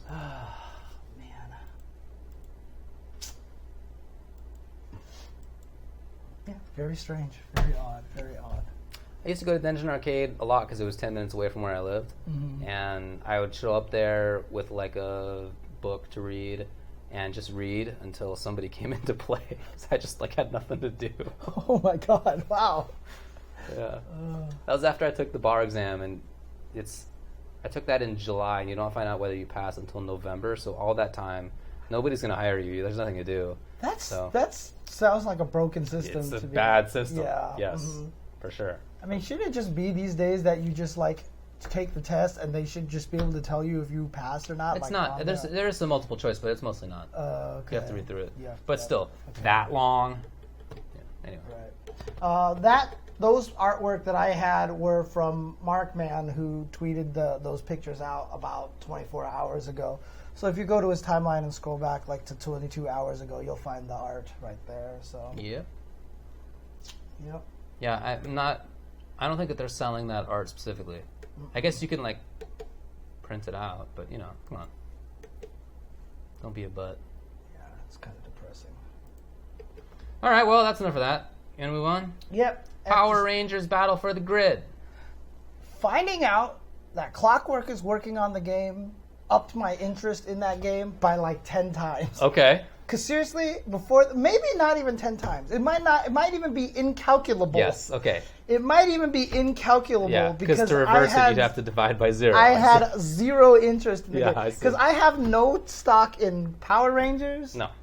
And then from the pictures and the videos I saw, I was like, definitely no. Yeah, it was the Tom Cruise, on the boat throwing the thing into the ocean kind of thing. And then I found out Clockwork is working on it, and he got Shady K involved. Mm-hmm. And then Yipes and Justin went to go play it, and suddenly my interest just was like... So now I'm curious about this game. It's still animated kind of janky. Yes. But if the game is fun, then does it matter? Well, that's the question, I guess. Yeah, it does matter, but yeah. It's a versus game, right, in terms of the subgenre of fighting games, right, versus sort of 3v3 team game. And the gameplay does look cool. It's fast. Like the movement looks good. Assists are good or interesting looking. there were some cool combos that they were doing. It seemed like it had a deep gameplay system, if nothing else. But yeah, the art is not good looking. It does say it's coming out in spring 2019, which is coming up on us. That's basically within the next couple of months, right? And at that point, it's no longer spring 2019; it becomes summer at some point. So it's not far off, which means that the graphics are probably not going to get way better from where they are. But the gameplay did look interesting. I agree. So, yeah, shout outs to Clockwork, dude, and he's a smart guy too, and he's.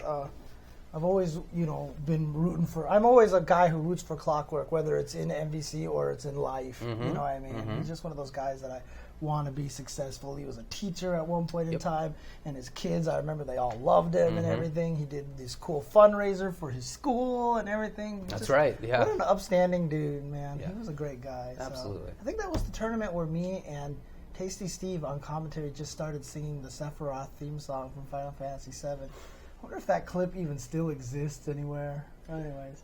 The clip of Steve going nuts over the White Ranger has been going around again. Oh, has it? Because of this, because of Power Rangers. Nice. Yeah. That's so funny. The first time that Tasty Steve ever got a big look on the internet. Yep. That was a long time ago. That was way before he was doing fighting game commentary.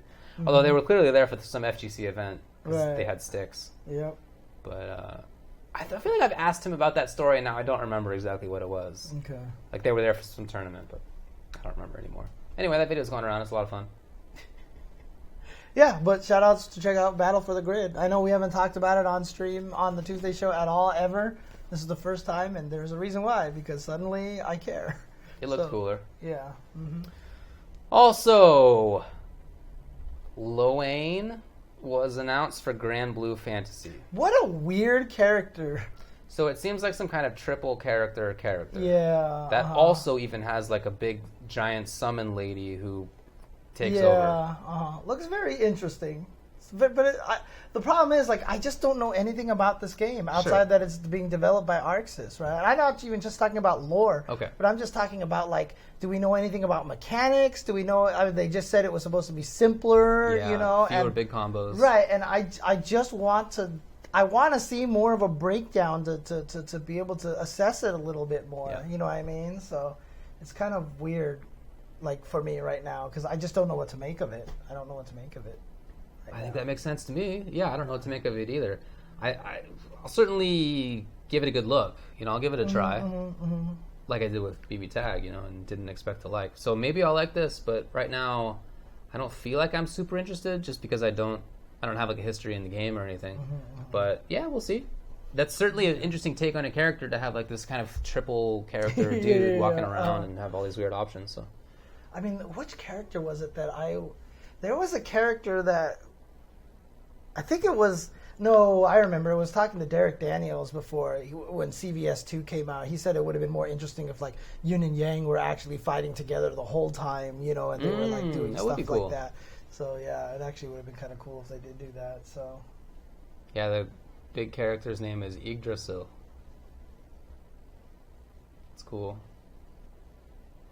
From Norse mythology. I don't even see what... Oh, you just know that that's what the name was? It said it in the thing, and then somebody says Iggy, so I guess if you're an Iggy fan. Okay, I don't know. Gotcha. Grand Blue Fantasy. The Teddy gameplay trailer came out for BB Tag. Yes. So finally we're getting obviously. some new footage for BB Tag. Yeah. So. I mean, the bat's going to be there, of course. Oh, yeah, of course. And it looks good, and he looks like a good character, but there's not a ton of info in English about it. Trust me, Mad B, man. I've always said if anybody makes a Darkstalkers game, it has to be ArcSys. I would not accept it from anybody else. So. Brolinho retired. That sucks. I didn't hear about that. He put it out on Twitter. I don't want to say that sucks, because then I don't want to be like... It's just I'm moving on to do a job. I'm just going to make my career. Yeah, I mean, I'm not saying that sucks. Brolinho, don't do that. Obviously, I wish him luck. For sure. In whatever future endeavor that he has, but I was just such a big Brolinho fan, you know what I mean? So, just sad for me to hear that he retired. But like I said, I wish him all the luck. Good luck on your new ventures, and I hope he still watches and hangs out and plays casually and stuff like that. He did say that he would still be involved with the community, not competing. So, but yeah, that's a bummer. Yeah. Also, Kudance is no longer on UYU. That's pretty shocking right there. Because obviously Kudance, very, very strong player. And what other sponsor would have given him an official turtleneck like UYU, right? Cool. That was like the best thing ever. So yeah. Yeah, I feel like he'll get picked up by somebody. But that is surprising a little bit.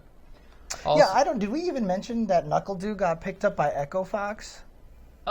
Maybe not. That was a couple weeks ago, right? Yeah, a few weeks ago? I think we just completely forgot because it just happened like randomly. I didn't even see like a big. I didn't hear about it until someone else mentioned it. So. I did hear about it at the time. Yeah. So Knuckle Dude did get picked up by Echo Fox. So.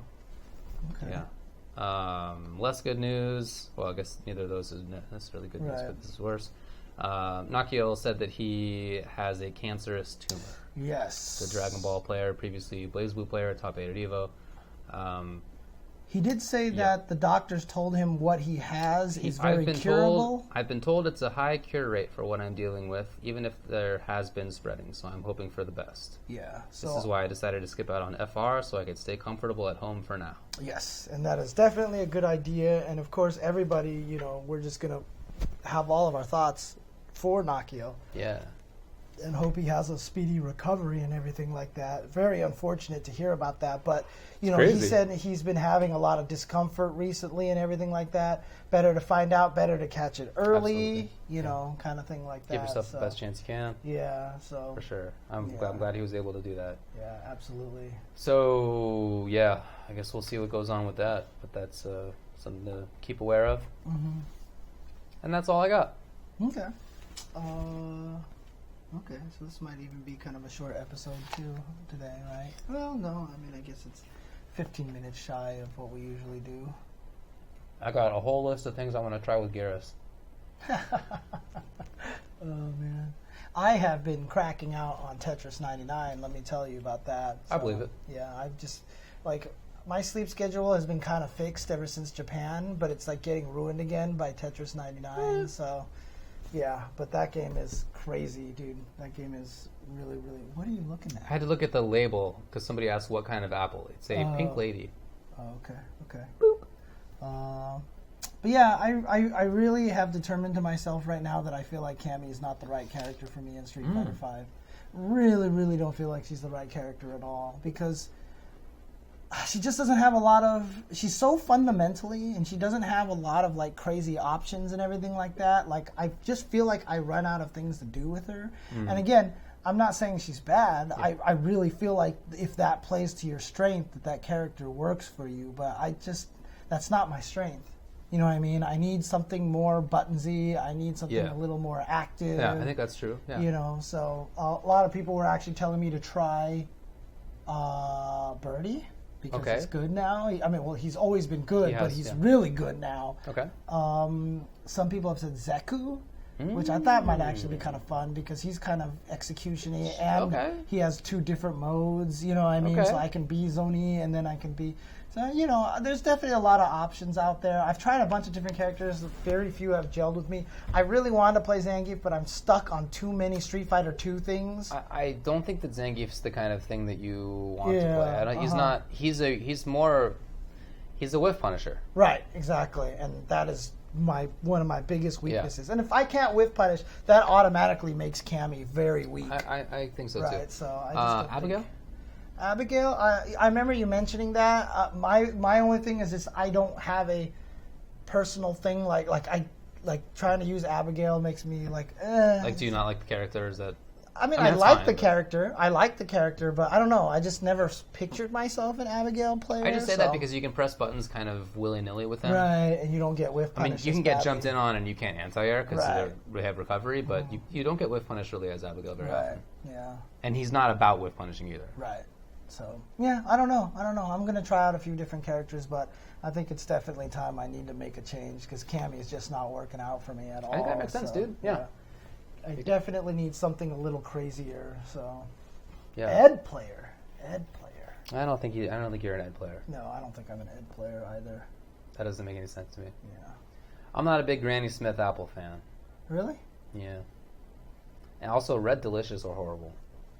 I consider those are pie apples. What are your favorite apples? Not eating apples.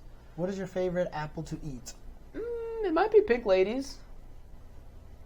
Pink Lady, maybe. Honeycrisp are good. Can you get those just at any market then? Oh, yeah, I probably got... This is either Ralph's or Trader Joe's because that's all that we shop at. Okay.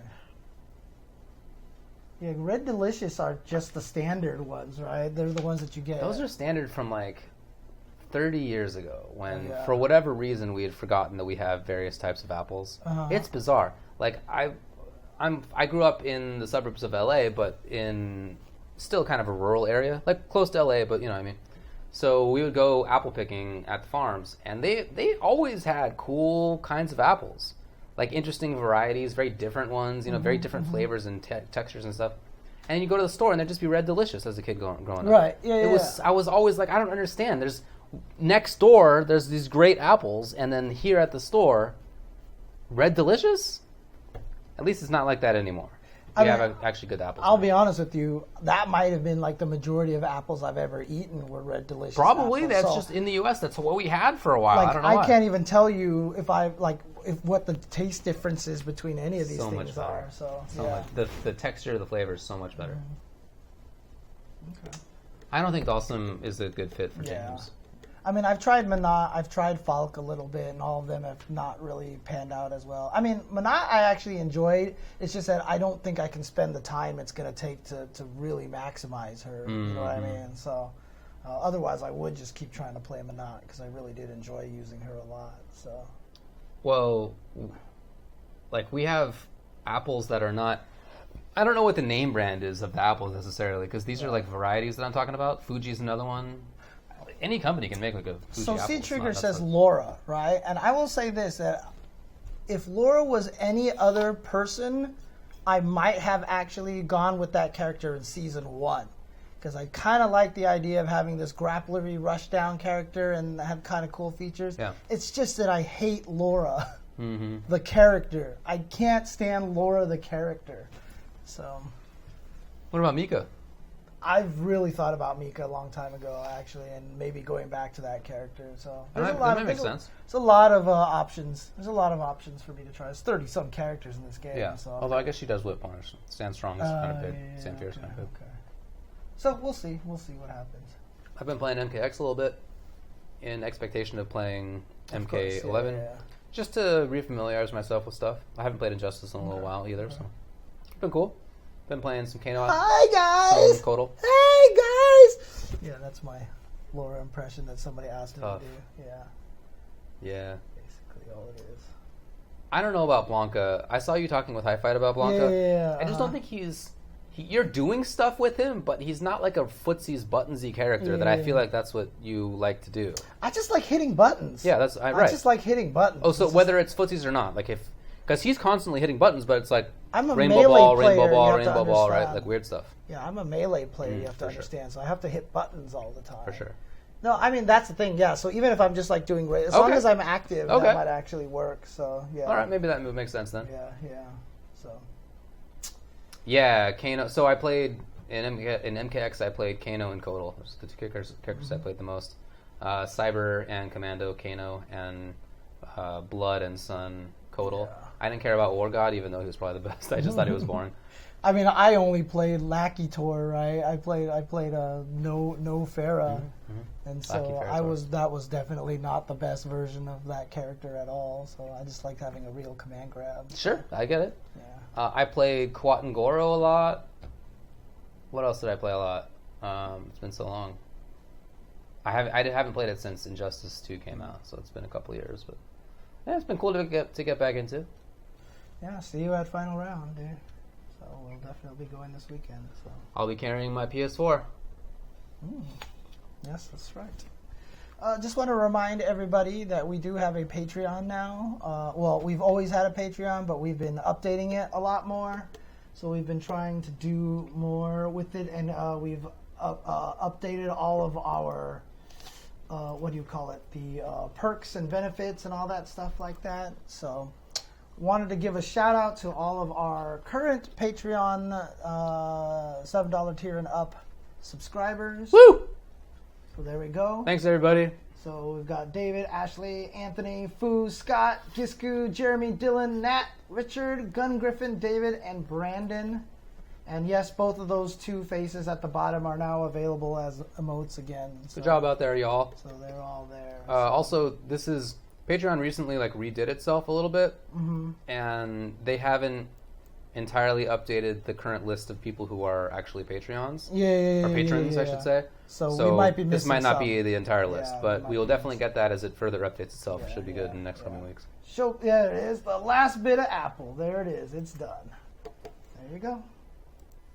But also, if you guys are watching this on Facebook and YouTube and all that... Facebook? Oh, my God. What the hell am I talking about? If you are watching this on YouTube, and please make sure you like and subscribe, and then let us know in the chat which Mortal Kombat 11 character you want in the game. Who would you like to see? I want Pennywise. Is that Alfred? Is that a guy? Alfred? Is that a horror character? I don't think so. No? Is he? That's what I thought. Maybe I'm wrong.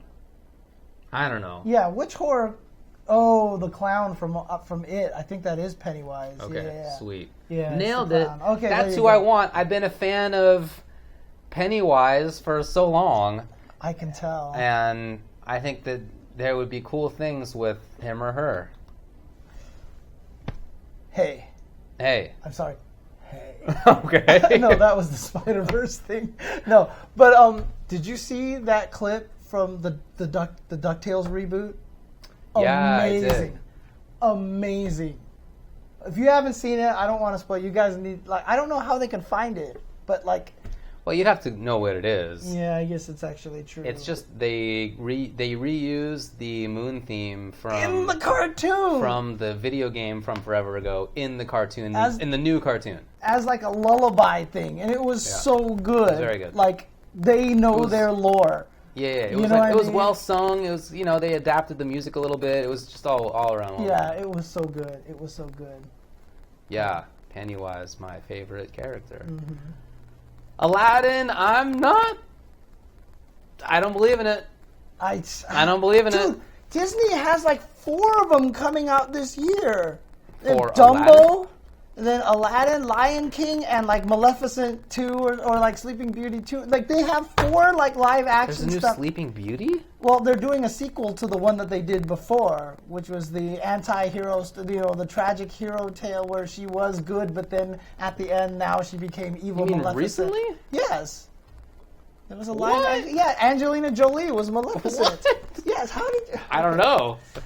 I don't know how I missed that. Yeah, Wow. but there's a new one coming out. So that they have some 4 more lore. live action stuff, and they just got to stop.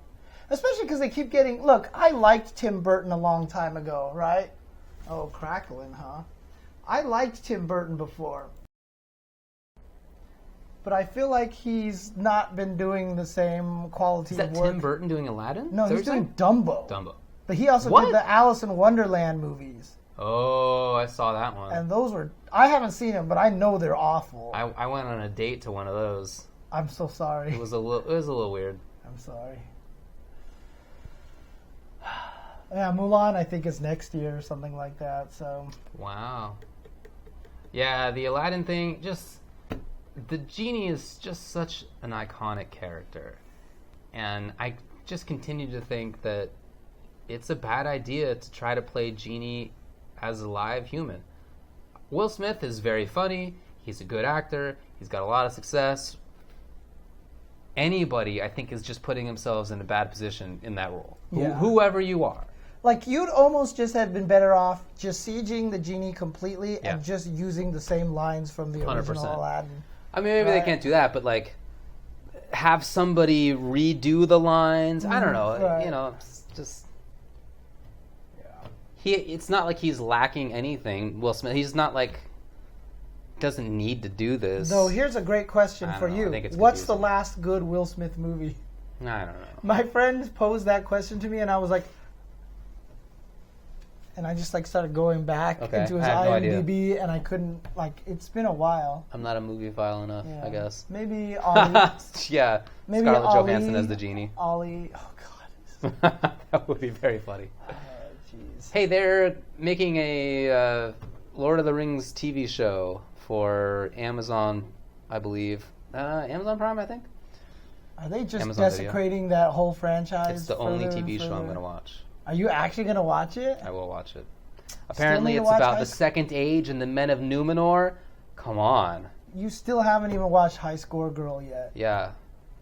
That needs to be fixed. You need to watch probably not. You probably wouldn't enjoy it anyway. But Lord of the Rings, I have to consume all of the content. Ryan Vile is correct, but you don't have a TV. No, that would be on my TV, not my monitor. But you don't have a TV. That's not the same TV. Whatever. Dang it. All right, fair enough. You got me. All right, are we done here? Sure. But yeah, I'm looking forward to that. Okay.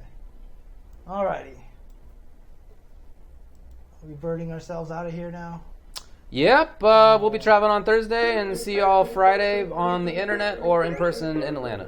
All right. Peace out, everybody. Again, twitter.com/AceKingOffsuit for all the streams and times for Final Round this weekend. Peace out, everybody. Oh, wait, hold on. I really wanted to... Hold on, wait.